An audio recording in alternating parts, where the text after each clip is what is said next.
دلی کے ایک تھانے میں چند مہینے ہی ایس ایچ او رہا۔ اتفاق کی بات ہے کہ ان چند مہینوں میں 4-5 سنگین وارداتیں ہو گئیں۔ جنگ عظیم شروع ہو چکی تھی اور دلی کی رونق بڑھتی جا رہی تھی۔ آج کل شہروں میں دن رات قتل کی وارداتیں ہوتی ہیں، ذرا ذرا سی بات پر چاقو چل جاتے ہیں۔ میں جس وقت کی بات کر رہا ہوں اس وقت دلی اور لاہور جیسے بڑے شہروں میں چوری وغیرہ کی وارداتیں تو ہوتی رہتی تھیں، لیکن قتل کی واردات شاذ نادر ہی ہوتی تھی۔ جنگ عظیم کے پہلے سال میں ہی ایسے حالات پیدا ہو گئے تھے جنہوں نے لوگوں کے انداز بدل ڈالے اور معاشرتی اقدار کو لوگوں نے روپے پیسے پر قربان کرنا شروع کر دیا تھا۔ اپنی بعض کہانیوں میں یہ حالات اور وہ تبدیلی بھی جو اکثر لوگوں کی ذہنیت اور اخلاق میں آ گئی تھی تفصیل سے بیان کر چکا ہوں۔ ٹھیکیداروں اور روپے پیسے کی ریل پیل کی وجہ سے جرائم کا رجحان اس سوسائٹی میں بھی پیدا ہو گیا جسے ہم وائٹ کالر سوسائٹی کہتے ہیں۔ یہ کوٹھیوں اور بنگلوں میں رہنے والے دولت مند لوگ تھے جن میں اعلیٰ سرکاری افسر بھی شامل تھے۔ میں جس واردات کی تفتیشی کہانی سنانے لگا ہوں یہ اسی سوسائٹی کی ایک واردات ہے۔ رات کے 12:30 بجے ایک کانسٹیبل نے مجھے گھر آ کر جگایا اور بتایا کہ فلاں علاقے میں ایک مسلمان ڈاکٹر قتل ہو گیا ہے اور اس کی بیوی نے ٹیلی فون سے اطلاع دی ہے۔ یہ بڑے اچھے مکانوں اور کوٹھیوں کا علاقہ تھا، وہاں امیر کبیر اچھے رتبوں اور بہتر حیثیت والے لوگ رہتے تھے۔ تھانے جا کر میں نے ایک ہیڈ کانسٹیبل 3 کانسٹیبلوں کو ساتھ دیا اور سائیکلوں پر جائے واردات پر پہنچے۔ یہ کوٹھی کی طرز کا چھوٹا سا مکان تھا، اس کا گیٹ تھا، متصر سا لان تھا اور آگے برآمدہ تھا۔ برآمدے میں 2 آدمی کھڑے تھے، وہ سلیپنگ سوٹ اور گاؤن پہنے ہوئے تھے۔ میں برآمدے میں پہنچا تو اندر سے ایک بڑی خوبصورت عورت نکلی۔ اس کی عمر 25 سال سے کچھ کم ہی تھی، زیادہ نہیں ہوگی۔ میں نے اس میں ایک بات فوراً نوٹ کر لی کہ اس نے جو کپڑے پہن رکھے تھے ان سے پتہ چلتا تھا کہ وہ سوئی نہیں تھی بلکہ کہیں سے آئی تھی یا کہیں جا رہی تھی۔ بڑے قیمتی کپڑے تھے، اس نے بڑا شوخ میک اپ کر رکھا تھا اور اس کے پاؤں میں گھر میں پہننے والی چپل نہیں، اونچی ایڑی والی سینڈل تھی۔ اس نے اپنا تعارف کرایا، وہ مقتول ڈاکٹر کی بیوی تھی۔ 2 آدمی جو وہاں کھڑے تھے ساتھ والی کوٹھیوں میں رہتے تھے۔ انہیں مقتول کی بیوی نے، جسے میں اصلی نام کی بجائے آصفہ کہوں گا، جگایا اور ان میں سے ایک کے گھر سے تھانے فون کیا تھا۔ وہ مجھے اندر لے گئے۔ ڈاکٹر مقتول یعنی کہ اصل نام کی بجائے راحت بیگ کی لاش ڈرائنگ روم میں فرش پر پڑی تھی۔ فرش پر دری یا قالین نہیں تھا، فرش سفید ٹائلوں کا تھا۔ فرش پر خون ادھر ادھر بہہ کر جم گیا تھا، لاش ایک پہلو پر پڑی تھی۔ میں نے نظری معائنے کے لیے لاش کو سیدھا کیا۔ سر پر 2 زخم تھے، سینے پر تیز دھار آلے کے 3 زخم تھے، ایک گہرا زخم دائیں گال پر اور ایک لبوترا زخم ایک بازو پر تھا۔ میں نے سب کو پیچھے رہنے کو کہہ دیا تھا۔ لاش کے ارد گرد ولایتی شراب کی بوتل کے ٹکڑے بکھرے ہوئے تھے۔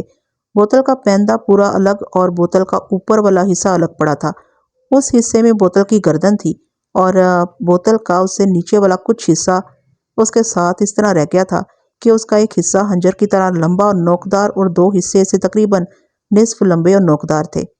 ایسے ہی ابھرے ہوئے ٹکڑے پیندے کے ساتھ بھی تھے۔ یوں سمجھ لیں کہ بوتل درمیان سے ٹوٹی تھی۔ میں نے اپنے تجربے کے مطابق دیکھا، میرا قیاس یہ تھا کہ مقتول کے سر پر بوتل سے ضربیں لگائی گئی ہیں۔ سر پر 2 زخموں کے علاوہ 2 چوٹیں بھی تھیں، وہاں سوجن کا ابھار تھا، بوتل ٹوٹ گئی ہوگی۔ اوپر والا حصہ قاتل کے ہاتھ میں رہا، اس نے دیکھا کہ یہ حصہ 3 شاخہ خنجر بن گیا ہے تو اس نے یہ خنجر کی طرح مقتول کو نوک کی طرف سے مارا۔ دائیں گال پر ایک ہی زخم تھا۔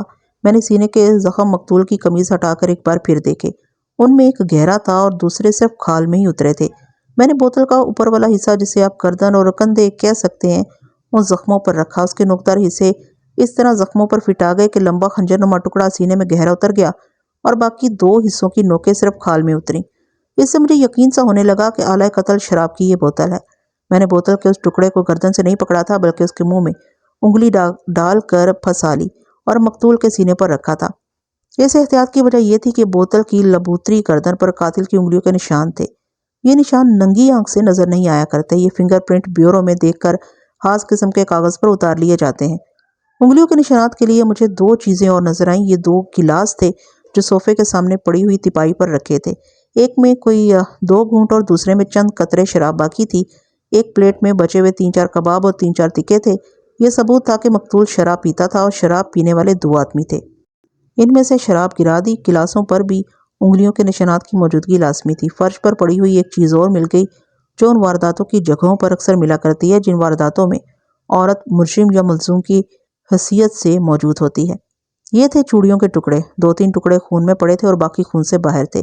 میں نے یہ اکٹھے کر لیے۔ میں لاش کے ارد گرد اور کمرے میں کوئی اور سراغ تلاش کرنے لگا۔ آصفہ اور اس کے پڑوسی دروازے میں کھڑے تھے۔ ساتھ والے کمرے میں ٹیلی فون دیکھیں، آصفہ نے کہا۔ اس کی تار نکلی ہوئی ہے اور فون فرش پر پڑا ہے۔ میں ساتھ والے کمرے میں گیا۔ یہ دفتر کی قسم کا کمرہ تھا۔ ریکوں میں کتابیں پڑی تھیں، ایک دیوار کے ساتھ میز تھی اور کمرے میں 4-5 کرسیاں تھیں۔ میز کے قریب فرش پر ٹیلی فون کا ریسیور پڑا تھا۔ ٹیلی فون سیٹ ریسیور سے ذرا ہٹ کر فرش پر گرا ہوا تھا اور ریسیور کے ساتھ تار تھی جو سیٹ میں سے نکلی ہوئی تھی۔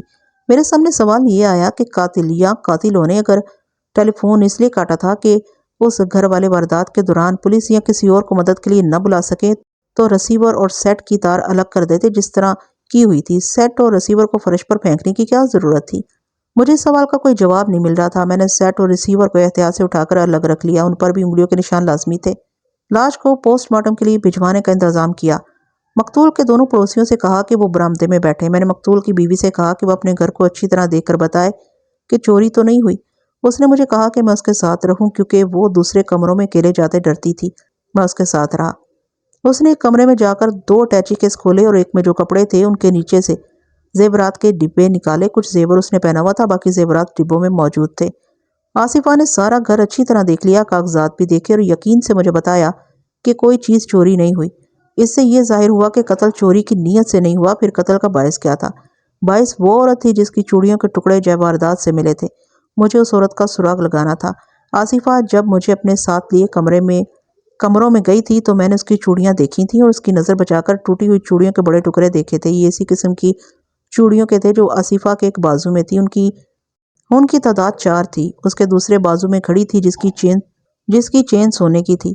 آصفہ نے جو کاغذات دیکھے تھے وہ میں نے بھی دیکھے۔ ان میں مقتول کی انشورنس پالیسی تھی۔ یہ میں نے اس کے ہاتھ سے لے کر اچھی طرح دیکھی۔ یہ 40,000 روپے کی لائف انشورنس تھی۔ میں نے یہ کاغذات دیکھ کر آصفہ کو واپس کر دیے تھے۔ اس قسم کی واردات کے بہت سے کاغذات تیار کرنے ہوتے ہیں۔ علاقہ ڈی ایس پی اور علاقہ مجسٹریٹ کو بھی نقول بھیجنی ہوتی ہیں۔ میں نے اس کام کے لیے اے ایس آئی اور محرر ہیڈ کانسٹیبل کو بلا لیا تھا۔ میں خود ان دفتری اور کاغذی کارروائیوں میں وقت ضائع نہیں کرنا چاہتا تھا۔ میں نے برآمدے میں میز کرسی رکھوا کر تفتیش شروع کر دی۔ بسم اللہ آصفہ سے کی۔ مقتول کے متعلق یہ ذہن میں رکھیں کہ اس کی عمر 35 سال کے لگ بھگ تھی۔ اس کا جسم مضبوط اور قد 6 فٹ سے 1.5-2 انچ کم ہوگا۔ خوبرو آدمی تھا۔ آصفہ نے بتایا کہ ان کی شادی ہوئے 3.5 سال گزر گئے ہیں۔ شام کا کھانا کھا کر میں ایک شادی پر چلی گئی تھی۔ آصفہ نے میرے پوچھنے پر بتایا۔ آج رات مہندی تھی۔ میں 9 بجے سے پہلے چلی گئی تھی۔ ڈاکٹر صاحب مدھو نہیں تھے؟ میں نے پوچھا۔ وہ کیوں نہیں گئے تھے؟ میرے ساتھ یہ کم ہی باہر نکلا کرتا تھا۔ اس نے ایسے لہجے میں کہا جسے پتہ چلتا تھا کہ اسے مقتول کے ساتھ کوئی گہرا لگاؤ نہیں تھا۔ کہنے لگی، اس نے اپنے کیے کی سزا پا لی ہے لیکن میری زندگی تباہ کر دی ہے۔ اور اس کے آنسو بہنے لگے۔ اس کے آنسو تو بہہ نکلے لیکن ایسے لگتا تھا جیسے یہ آنسو حامد کے غم کے نہیں۔ اس وقت تک مجھے آنسو اور مسکراہٹیں سمجھنے کا بہت تجربہ ہو چکا تھا۔ بہرحال یہ خوبصورت امیرزادی اپنے خامد کے ساتھ خوش نہیں تھی۔ مجھے کچھ ایسے محسوس ہونے لگا تھا کہ قتل کا باعث یہی عورت ہے، لیکن میرے پاس اس کے خلاف ابھی چوڑیوں کے صرف ٹکڑے تھے جو صرف شک پیدا کرتے تھے۔ اس عورت کے ساتھ مجھے احتیاط سے کام لینا تھا۔ معلوم ہوتا ہے ڈاکٹر صاحب کے ساتھ آپ کی زندگی اچھی نہیں گزری؟ میں نے کہا اور پوچھا، آپ نے یہ کیوں کہا کہ اس نے اپنے کیے کی سزا پا لی ہے؟ ڈاکٹر صاحب کیا کرتے تھے؟ مسلمان ہو کر یہ شراب پیتا تھا۔ اس نے کہا، عورتوں کے ساتھ گھومتا پھرتا تھا۔ اس کے کلینک میں عورتیں بھی آتی تھی۔ اسے جو اچھی لگتی تھی اسے اپنے پاس بٹھائے رکھتا تھا۔ آج رات یہ اس لیے میرے ساتھ نہیں گیا تھا کہ اس نے کسی عورت سے ملاقات کرنی ہوگی۔ وہ عورت آئی ہوگی اور اس کے پیچھے پیچھے اس کا خامد آ گیا ہوگا۔ وہ ہمارے ڈاکٹر صاحب کو قتل کر کے اپنی بیوی کو لے گیا۔ آپ کو معلوم ہوگا کہ وہ کون سی عورت ہے جس کے ساتھ آپ کے خامد کی دوستی ہوگی؟ میں کسی ایک عورت کا نام نہیں بتا سکتی، آصفہ نے جواب دیا۔ کیا آپ کا خامد آپ کا رشتہ دار تھا یا برادری کا تھا؟ نہیں صاحب، اس نے جواب دیا، ہماری برادری تو نوابوں کی برادری ہے۔ یہ تو میرے والد صاحب کی غلطی تھی کہ انہوں نے میرے لیے اس شخص کو پسند کر لیا تھا۔ یہ پنجاب کے کسی گاؤں کا رہنے والا تھا۔ اس نے خود مجھے سنایا تھا کہ یہ کسانوں کے گھر کا لڑکا تھا۔ اس کا باپ اسے 10 جماعتیں پڑھانے کی بھی ہمت نہیں رکھتا تھا۔ اس نے محنت مزدوری کر کے اپنی تعلیم کے اخراجات پورے کیے تھے اور ادھر ادھر نوکریاں کر کے FSC کیا اور اس طرح اس نے فاقے کر کے MBBS کر لیا۔ پھر اس نے 3 سال کسی سرکاری اسپتال میں ملازمت کی، پھر اپنا کلینک کھول لیا۔ یہ محنت کا عادی تھا، اس لیے اس نے مریضوں میں مقبولیت حاصل کر لی۔ جب سے جنگ شروع ہوئی ہے اسے پارٹ ٹائم نوکری بھی مل گئی تھی۔ ہر روز صرف 3 گھنٹے فوج کے بھرتی دفتر میں جاتا تھا۔ بھرتی عام ہو گئی ہے، جنہیں فوج میں لے لیا جاتا ہے۔ یہ ان کا ڈاکٹری معائنہ کرتا تھا۔ اس کا مطلب یہ ہوا کہ مقتول بڑی سخت جدوجہد کر کے اس حیثیت تک پہنچا تھا۔ میں نے کہا، ایسے آدمی تو قابل قدر ہوتے ہیں۔ مگر یہ شخص تنگ نظر تھا، آصفہ نے کہا۔ یہ دیہات میں پل کر جوان ہوا اور اس نے غربت میں جدوجہد کی۔ اسے معلوم ہی نہیں تھا کہ امیروں اور اونچی حیثیت کے لوگوں کی سوسائٹی میں کس طرح اٹھا بیٹھا جاتا ہے۔ اس کے پاس پیسہ آیا تو یہ غلط راستے پر چل پڑا۔ کیا یہ آپ پر سختی کرتا تھا؟ میں نے پوچھا۔ کہ اس نے آپ پر پابندیاں عائد کر رکھی تھیں؟ کچھ ایسی ہی بات تھی، اس نے جواب دیا۔ اس کے ساتھ بہت سی باتیں ہوئی تھیں، ضروری نہیں کہ آپ کو وہ ساری باتیں سنائی جائیں۔ میں آپ کو صرف یہ بتانا چاہتا ہوں کہ آصفہ نے مجھ پر یہ تاثر پیدا کیا کہ اسے اپنے خاوند کے قتل پر اگر خوشی نہیں تو اتنا افسوس بھی نہیں جتنا کسی عورت کو بیوہ ہو جانے پر ہونا چاہیے۔ اس سے مجھے یہ شک ہونے لگا کہ اس نے اپنے خاوند کو خود قتل نہ کرا دیا ہو۔ میں فوری طور پر اس پر اس شک کی بنا پر حملہ نہیں کرنا چاہتا تھا۔ ادھر ادھر سے مزید معلومات لینا ضروری تھا۔ آصفہ سے میں نے نوکروں کے متعلق پوچھا۔ اس نے بتایا کہ گھر میں ایک نوکرانی کام کرتی ہے جو رات کو اپنے گھر میں سوئی ہے۔ کلینک میں ایک ڈسپینسر تھا اور ایک نوکر۔ میں نے ان تینوں کے نام اور ایڈریس معلوم کر لیے اور ایک کانسٹیبل سے کہا کہ وہ پہلے گھر کی نوکرانی کو لے آئے، پھر ڈسپینسر اور نوکر کو یہاں لائے۔ میں نے دو پڑوسیوں کو روک رکھا تھا۔ میں نے دونوں سے معذرت کی کہ میں انہیں پریشان کر رہا ہوں، لیکن مجرموں کو پکڑنے کے لیے شہریوں کا تعاون ضروری ہوتا ہے۔ دونوں حکومت کے افسر تھے، انہوں نے خندہ پیشانی سے میرے ساتھ تعاون کیا۔ میں نے دونوں سے الگ الگ مقتول اور آصفہ کے متعلق اور ان کی ازدواجی زندگی کے بارے میں پوچھا۔ دونوں کی رائے تقریباً ایک جیسی تھی۔ انہوں نے بتایا کہ میاں بیوی میں اکثر لڑائی جھگڑا رہتا تھا۔ ان دونوں کو ان کی بیویوں نے بتایا تھا کہ مقتول اور آصفہ میں کبھی کبھی ہاتھا پائی بھی ہو جاتی تھی۔ آصفہ کے متعلق انہوں نے بتایا کہ اس کے چال چلن کے متعلق وہ کوئی رائے نہیں دے سکتے، لیکن یہ مغرور سی عورت ہے، ہر وقت میک اپ کیے رکھتی ہے اور کھوکھلی سی عورت تھی۔ ان دونوں کی بیویوں کو اور ساتھ والی دوسری کوٹھیوں کی عورتوں کو آصفہ بتاتی رہتی تھی کہ اس کا خاوند عیاش اور بدکار آدمی ہے اور وہ آصفہ میں دلچسپی نہیں لیتا۔ مقتول کے متعلق انہوں نے بتایا کہ ملنسار اور ہنسمکھ آدمی تھا۔ اس کی پریکٹس اس لیے اچھی چل رہی تھی کہ مریضوں سے ہمدردی اور محبت سے بولتا تھا۔ کوئی غریب آدمی بھی اس کے گھر آدھی رات کو آ جاتا تو یہ اس کے گھر جا کر مریض کو دیکھتا تھا۔ کسی غریب آدمی سے اس کے گھر جانے کی فیس نہیں لیتا تھا۔ مجھے پتا چلا کہ ساتھ والی کوٹھیوں کی عورتیں بھی جاگ رہی ہیں۔ ان کے پڑوس میں قتل کی واردات ہو گئی تھی، وہ سو کیسے سکتی تھی؟ میں نے ان دونوں آدمیوں سے کہا کہ وہ اپنی بیویوں کو بلا دیں۔ وہ اسی وقت گئے اور اپنی بیویوں کو ساتھ لے آئے۔ دونوں پڑھی لکھی اور شائستہ عورتیں تھیں۔ ان دونوں سے بھی میں نے الگ الگ رائے لی، دونوں کی رائے ایک جیسی تھی۔ ان دونوں سے مجھے معلوم ہوا کہ آصفہ جھگڑالو تھی، اپنے خاوند کے خلاف کبھی رو کر کبھی غصے میں باتیں سناتی رہتی تھی۔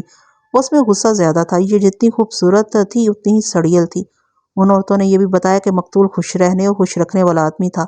اپنی بیوی کے ساتھ جب اس کی لڑائی ہوتی تھی تو آواز بیوی کی ہی آتی تھی، ڈاکٹر کی آواز کبھی نہیں سنی تھی۔ میں نے دونوں عورتوں سے ایک سوال پوچھا تھا کہ آصفہ نے کبھی ایسی بات کی تھی کہ وہ کسی اور کو چاہتی تھی اور اس کی شادی اس ڈاکٹر کے ساتھ کر دی گئی؟ ہاں، دونوں کا جواب تقریباً ایک جیسا تھا۔ آصفہ نے کئی بار کہا تھا کہ ماں باپ مجھے اجازت دیتے تو میں ایسے آدمی کو ان کا داماد بناتی جس پر وہ فخر کرتے۔ آصفہ کسی آدمی کو چاہتی ضرور تھی، یہ معلوم نہیں کہ وہ کون ہے۔ آصفہ کے ماں باپ دلی میں رہتے تھے، ان کا گھر بہت دور تھا۔ آصفہ نے ان کو اطلاع بھیج دی تھی۔ میں جب ان عورتوں سے پوچھ گچھ کر رہا تھا تو آصفہ کی ماں، اس کا باپ اور دو بھائی آ گئے۔ میں نے انہیں کوٹھی کے کسی کمرے میں جانے کی اجازت نہ دی۔ وہ آصفہ کے ساتھ باہر لان میں رونے بیٹھ گئے۔ جب ان عورتوں کو میں نے فارغ کیا تو کانسٹیبل نوکرانی کو لے کر آ گیا اور ڈسپینسر اور کلینک کے نوکر کو لانے کے لیے چلا گیا۔ میں نے نوکرانی کو یہ کہہ کر الگ بٹھا دیا کہ کسی کے ساتھ بات نہ کرے۔ آصفہ کا باپ میرے پاس آ گیا۔ اس نے میرے ساتھ ایسے انداز و لہجے میں بولنا شروع کر دیا جیسے وہ کسی ریاست کا نواب ہو۔ وہ مجھے حکم دے رہا تھا۔ یہ شخص ہندوستان کی خاص کلاس سے تعلق رکھتا تھا۔ انگریزوں نے جب ہندوستان میں اپنی حکومت مستحکم کر لی تھی، اس وقت ہندوستان میں بہت سی چھوٹی بڑی ریاستیں تھیں جن کے حکمران نواب تھے۔ انگریزوں نے چند ایک بڑی ریاستوں کو قائم رہنے دیا اور باقی نوابوں کے سالانہ وظیفے یا پینشن مقرر کر دی۔ انگریز بڑی چالاک قوم تھے۔ انہوں نے نوابوں سے کہا کہ وہ چند سالوں کی پینشن اکٹھی لے لیں تو یہ چند سال گزرنے کے بعد ان کی پینشن آدھی ہو جائے گی۔ یہ نواب عیاش لوگ تھے، انگریزوں کے جھانسے میں آگے پینشن اکٹھی لے کر عیش و عشرت میں اڑا دی۔ میعاد گزر جانے کے بعد انگریزوں نے کہا کہ ایک بار پھر پینشن اکٹھی لے لو اور میعاد گزر جانے کے بعد پینشن ایک چوتھائی ملا کرے گی۔ اس طرح یہ نواب اس مقام پر پہنچ گئے جہاں انہیں چند روپے پینشن ملنے لگی۔ یہ خاندانی الاؤنس تھا۔ نوابوں کی اولاد کو تانگا چلاتے دیکھا گیا مگر وہ اپنے آپ کو نواب کہلاتے تھے۔ آصفہ کا باپ بھی نواب کہلاتا تھا۔ اس کے آباء و اجداد کسی ریاست کے والی تھے۔ مجھے معلوم ہو گیا تھا کہ اس کے خاندان کی کچھ جائیداد محفوظ رہ گئی تھی۔ اب اس کے دو بیٹوں نے کاروبار شروع کر دیا تھا۔ ان لوگوں کی مالی پوزیشن اچھی تھی، لیکن آصفہ کے باپ اور اس کی ماں کا دماغ اچھا نہیں تھا۔ وہ اپنے آپ کو نواب اور غالباً والی دلی سمجھتے تھے۔ نواب صاحب، میں نے اسے اپنے پاس بٹھا کر کہا، میں یہاں ایک الٹی بات دیکھ رہا ہوں۔ ایک آدمی قتل ہو گیا اور اس کی بیوی اور سسر اس کے غم میں نڈھال ہونے کی بجائے مقتول کے خلاف اس طرح باتیں کریں جیسے قتل کرنا نہیں بلکہ قتل ہونا جرم ہے۔ کیا آپ اپنے اس رویے کو واضح کر سکتے ہیں؟ جواب دینے سے پہلے ذہن میں رکھنے کہ میں پولیس انسپکٹر ہوں، میں آپ کے حکم کا پابند نہیں۔ میں قتل کی تفتیش کر رہا ہوں، میرے ساتھ ٹھنڈے مزاج سے بات کریں۔ مجھے اس کے قتل ہونے کا بہت افسوس ہے، اس نے کہا، لیکن میرے دل میں ایک افسوس اور بھی ہے۔ میں نے اپنے ایک دوست کے کہنے پر اپنی بیٹی کی شادی اس ڈاکٹر کے ساتھ کر دی تھی۔ میں آپ کو صحیح بات بتا دیتا ہوں، میں نے ڈاکٹر میں یہ خوبی دیکھی تھی کہ غریب گھرانے سے ابھرا ہے اور اپنا مستقبل بنا رہا ہے۔ میں نے اور میری بیوی نے سوچا کہ اکیلا آدمی ہے، اس کے ماں باپ گاؤں میں رہتے ہیں، وہ وہیں رہیں گے، ہماری بیٹی کے سر پر آ کر نہیں بیٹھ جائیں گے۔ اس نے بڑی لمبی وضاحت پیش کی تھی جس کی مجھے ضرورت نہیں تھی۔ میں نے اس میں سے یہ نتیجہ اخذ کیا کہ اس شخص نے ڈاکٹر راحت بیگ مقتول کو صرف اس لیے اپنی بیٹی دی تھی کہ وہ اکیلا تھا اور کامیاب ڈاکٹر تھا۔ یہ لوگ اسے گھر جوائی بنا کر اس کی آمدنی اپنے قبضے میں لینا چاہتے تھے، لیکن ڈاکٹر ان کے جال میں نہ آیا۔ ڈاکٹر اپنی آزادانہ زندگی گزار رہا تھا۔ نواب صاحب، آپ کا داماد اچھا تھا یا برا، وہ قتل ہو گیا۔ میں قاتل کو پکڑنا چاہتا ہوں، ہو سکتا ہے یہ قاتل آپ کی بیٹی کا بھی دشمن ہو۔ اگر وہ جلدی نہ پکڑا گیا تو آپ کی بیٹی کو بھی قتل کر سکتا ہے۔ کیا آپ مجھے بتا سکتے ہیں کہ ان کا دشمن کون تھا؟ دشمن میرے داماد کا ہو سکتا ہے، اس نے جواب دیا، میری بیٹی کا کوئی دشمن نہیں ہو سکتا۔ آپ کے داماد کا کوئی دشمن کیوں تھا؟ بدکار آدمی تھا، اس نے جواب دیا۔ میری بیٹی مجھے بتاتی رہتی تھی کہ اس کے پاس مریض عورتیں آتی رہتی ہیں، اسے جو پسند آتی ہے اس کے ساتھ یارانہ لگا لیتا ہے۔ میرا خیال ہے ایسی کسی عورت کے خاوند نے ڈاکٹر کو قتل کر دیا ہے۔ اگر آپ مجھے ایسی صرف ایک عورت کا نام بتا دے تو میں اسے شامل تفتیش کر لوں گا، میں نے کہا۔ یہ آپ معلوم کریں، اس نے کہا، سراغ لگانا آپ کا کام ہے۔ میں آپ کو بتا رہا ہوں کہ میرا داماد کیسا آدمی تھا۔ اسے احساس ہی نہیں تھا کہ میری بیٹی نواب خاندان کی لڑکی ہے۔ ہمارے باپ دادا نے حکومت کی ہے، اب بھی ہمارا حکم چلتا ہے، اب بھی انگریز مجھے سلام کرتے ہیں، مگر اس ڈاکٹر نے میری بیٹی کو نوکرانی بنا رکھا تھا۔ ذرا اس پر غور کریں۔ رات ہمارے قریبی رشتہ داروں کی مہندی کی رسم تھی، انہوں نے راحت بیگ یعنی مقتول اور میری بیٹی کو خاص طور پر مدعو کیا تھا۔ میں، میری بیوی اور میرے بیٹے بھی مدعو تھے۔ ہم گئے تو انہوں نے کہا کہ راحت اور آصفہ نہیں آئے۔ میں نے کہا آ جائیں گے، لیکن راحت بھی نہ آیا اور اس نے میری بیٹی کو بھی نہ آنے دیا۔ کیا آپ کی بیٹی بھی وہاں نہیں گئی تھی؟ میں نے حیران ہو کر پوچھا۔ شاید آپ وہاں سے جلدی چلے گئے ہوں گے اور یہ میاں بیوی آپ کے بعد گئے ہوں گے۔ ہم 12:30 بجے وہاں سے رخصت ہو گئے تھے، اس نے کہا۔ اس وقت تک نہ آصفہ وہاں پہنچی نہ راحت۔ میں نے جان لیا کہ راحت نے میری بیٹی کو نہیں آنے دیا۔ میں اس لیے حیران ہوا تھا کہ آصفہ نے مجھے بتایا تھا کہ وہ اپنے رشتہ داروں کے ہاں مہندی کی رسم پر گئی ہوئی تھی۔ واپس آئی تو اس نے اپنے خاوند کی لاش دیکھی، لیکن اس کا باپ کہہ رہا تھا کہ آصفہ مہندی کی رسم پر گئی ہی نہیں تھی۔ یہ تو میں نے دیکھا ہی تھا کہ آصفہ نے کسی تقریب کے لیے کپڑے پہن رکھے تھے اور اس نے گہرا میک اپ کر رکھا تھا۔ اس کا مطلب یہ تھا کہ وہ مقتول کو یہ بتا کر کہ وہ مہندی کی رسم پر جا رہی ہے کہیں اور چلی گئی، اور یہ بھی ہو سکتا تھا کہ وہ کہیں بھی نہیں گئی اور اس نے خود خاوند کو قتل کیا یا اپنے کسی آشنا سے قتل کرایا۔ آصفہ کا باپ میری حیرت کو غلط سمجھا۔ اس کا خیال تھا کہ میں اس لیے حیران ہوا ہوں کہ مقتول نے اس کی بیٹی کو اس کے رشتہ داروں کی تقریب میں جانے نہیں دیا۔ وہ اور کھل کر باتیں کرنے لگا۔ آپ کی بیٹی نے کبھی آپ کو بتایا تھا کہ اسے حامد مارتا پیٹتا بھی ہے؟ ان میں لڑائی جھگڑا اکثر رہتا تھا، اس نے کہا۔ ظاہرہ مار پٹائی بھی ہوتی تھی۔ میں نے بھی اسے مزید پوچھ گچھ روک دی۔ میری کوشش یہ تھی کہ یہ اپنی بیٹی سے نہ ملے۔ میں نے اس کی بیٹی کو بلایا اور نواب سے کہا کہ وہ اٹھ جائے۔ میری بات غور سے سنو محترمہ، میں نے اسے اپنے پاس بٹھا کر کہا۔ اب آپ کے ساتھ جو باتیں ہوں گی وہ میرے اور آپ کے درمیان رہیں گی۔ اگر آپ مجھ پر اعتماد کر کے سچی باتیں بتا دیں گی تو میں آپ کے سر پر ہاتھ رکھ لوں گا۔ اگر آپ اس غلط فہمی میں بات گول کرنے کی کوشش کریں گی کہ مجھے کچھ بھی علم نہیں تو میرا ہاتھ آپ کی گردن پر ہوگا۔ اس نے چونک کر میری طرف دیکھا جیسے اس کو بجلی کا جھٹکا پڑا ہو۔ آپ اونچی فیملی کی خاتون ہیں، میں نے کہا۔ مقتول کی خاندانی پوزیشن کچھ بھی نہیں تھی۔ میں آپ کو بچانے کی کوشش کروں گا۔ آپ مجھے بچانے کی کوشش کریں گے؟ اس نے حیرت زدہ آواز میں پوچھا۔ کیا کیا ہے میں نے؟ میں نے اسے یہ نہ بتایا کہ مجھے اس پر کیا شک ہے، بار بار کہا کہ وہ سیدھی بات پر آ جائے، لیکن وہ اپنی ہٹ پر قائم رہی۔ ایک بار اس نے بڑی غصیلی آواز میں بات کی۔ میں نے اسے کہا کہ وہ کسی خوش فہمی یا غلط فہمی میں مبتلا نہ رہے، میں تفتیش کر رہا ہوں۔ اگر اس نے مجھ پر روب جمانے کی کوشش کی تو میں اسے تھانے سے لے جا کر تفتیش کروں گا۔ اس سے اس کا غصہ ٹھنڈا ہو گیا۔ مجھے صرف ایک بات کا جواب دے دیں، میں نے کہا، اور مجھے مطمئن کر کے مجھ سے آزاد ہو جائیں۔ صرف یہ بتا دیں کہ رات کو آپ کہاں گئی تھی؟ اب اس کے چہرے پر گھبراہٹ نظر آنے لگی۔ اس نے اس طرح ادھر ادھر دیکھا جیسے بھاگنے کا راستہ دیکھ رہی ہو۔ میں نے آپ کو بتایا تھا کہ میں مہندی کی تقریب میں گئی تھی، اس نے کہا۔ اب آپ یہ بھی واضح کریں کہ آپ نے یہ جھوٹ کیوں بولا ہے؟ میں نے کہا۔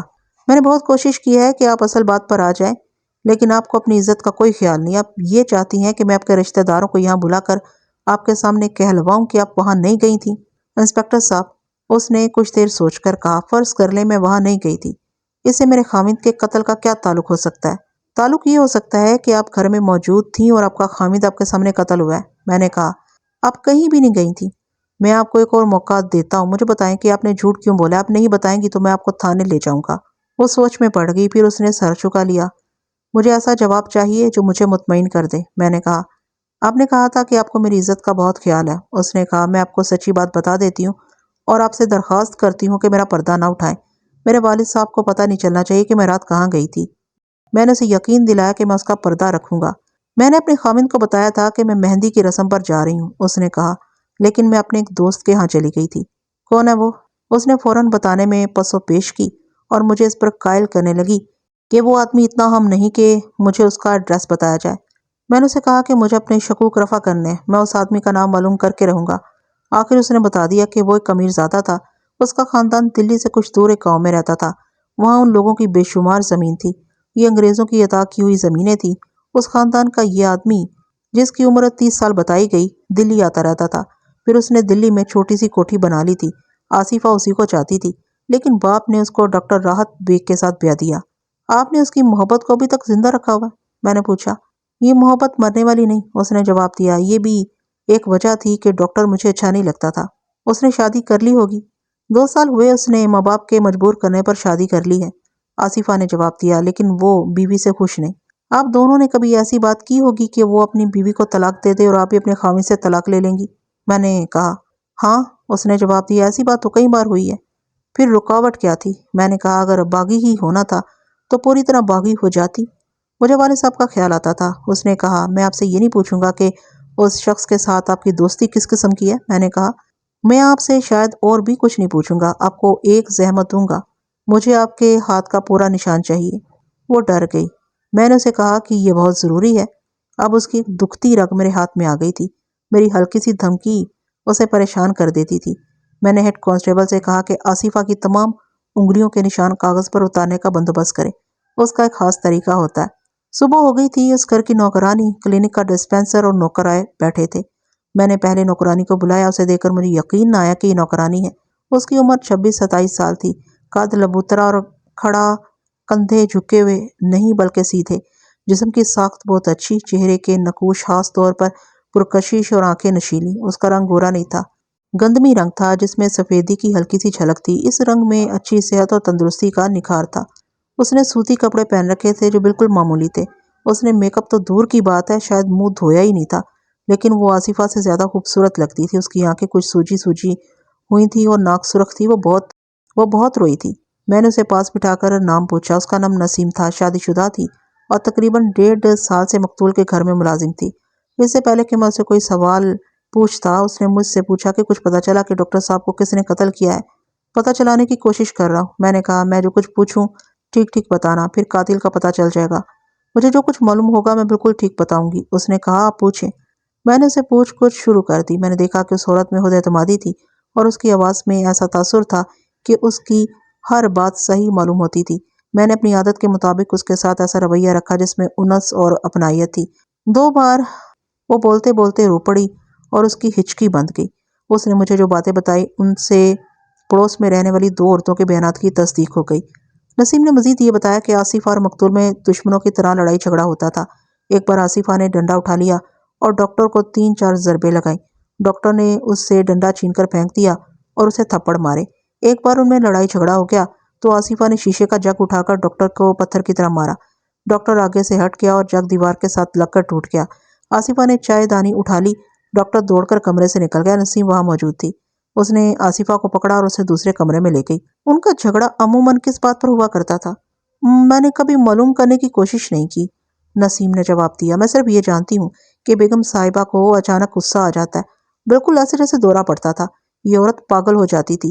اس کی یہ حالت آدھا گھنٹہ یا اس سے چند منٹ زیادہ رہتی ہے، پھر یک لخت ٹھنڈی پڑ جاتی ہے۔ غصے کی حالت میں برتن آگے آ جائے تو اسے توڑ دیتی ہے۔ ڈاکٹر صاحب کی ذرا سی بات اسے بری لگتی ہے اور اس حالت میں یہ لڑائی جھگڑے اور مار کٹائی کے سوا اور کچھ سوچ ہی نہیں سکتی۔ ٹھنڈی پڑ جانے کے بعد اس کی حالت کیا ہوتی ہے؟ میں نے پوچھا۔ اسے پچھتاوا سا ہوتا تھا کہ یہ غصے میں نہ جانے کیا کر بیٹھی ہے یا کیا کہہ بیٹھی ہے۔ نہیں، نسیم نے جواب دیا۔ یہ کوشش کرتی تھی کہ ثابت ہو جائے کہ اس کا غصہ بلا وجہ نہیں تھا اور اس میں ڈاکٹر صاحب کا قصور ہے۔ ڈاکٹر صاحب کو تو یہ ہر خرابی کا قصوروار سمجھتی تھی۔ میں نے یہ سوال غصے کے دورے کے بعد اس کا رد عمل کیا ہوتا تھا ویسے ہی نہیں پوچھ لیا تھا۔ مجھے نفسیات کی تھوڑی سی سوجھ بوجھ تھی۔ اس کے علاوہ میں نے پہلے بھی ایسے 2-3 کیس دیکھے تھے۔ اچانک غصے کا دورہ پڑ جانا نفسیاتی معاملہ ہوتا ہے۔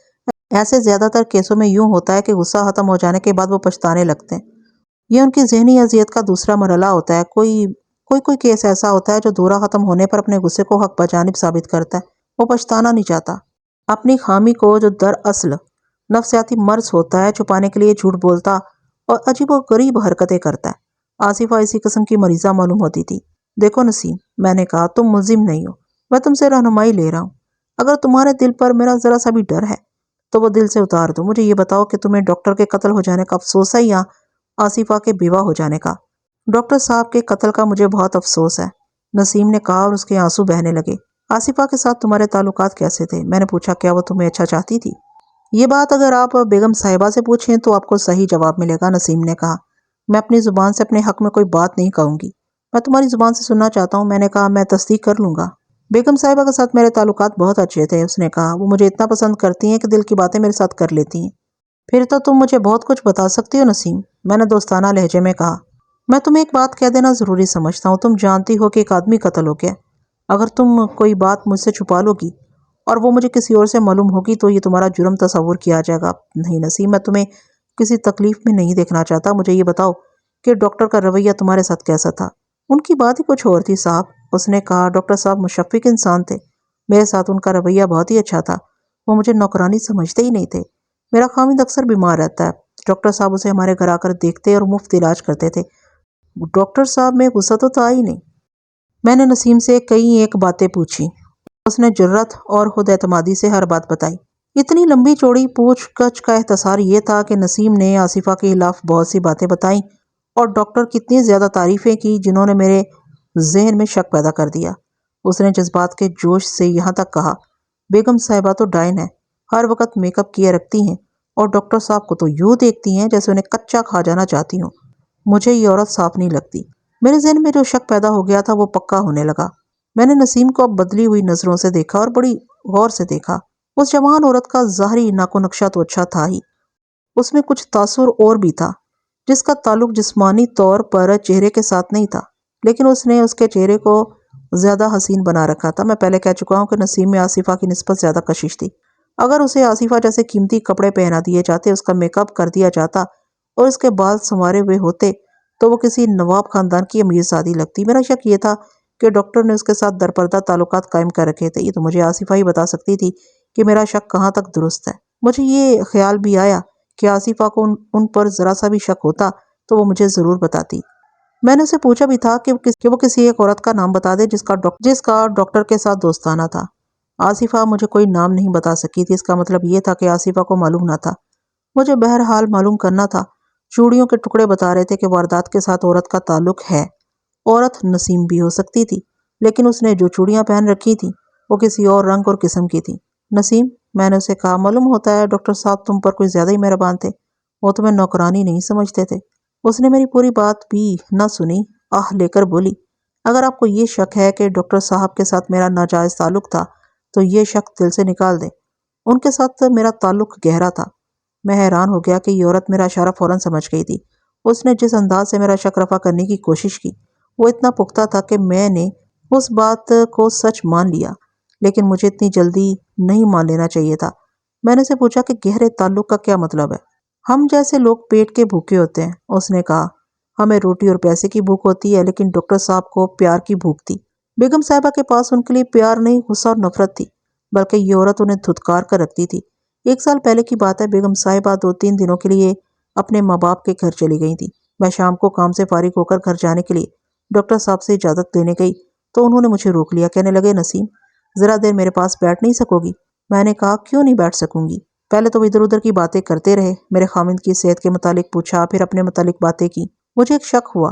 بیگم صاحبہ کہا کرتی تھی کہ یہ شخص بدکار ہے، عورتوں کو پھانستا رہتا ہے۔ مجھے یہی خیال آیا کہ ڈاکٹر صاحب نے اسی نیت سے مجھے روکا ہے۔ وہ گھر میں اکیلے تھے۔ میری نیت صاف ہے اور میں اپنے اللہ کو یاد کرنے والی عورت ہوں۔ اس گھر میں نوکری ملنے سے پہلے مجھے ایسے ہی ایک امیر گھر کی نوکری ملی تھی۔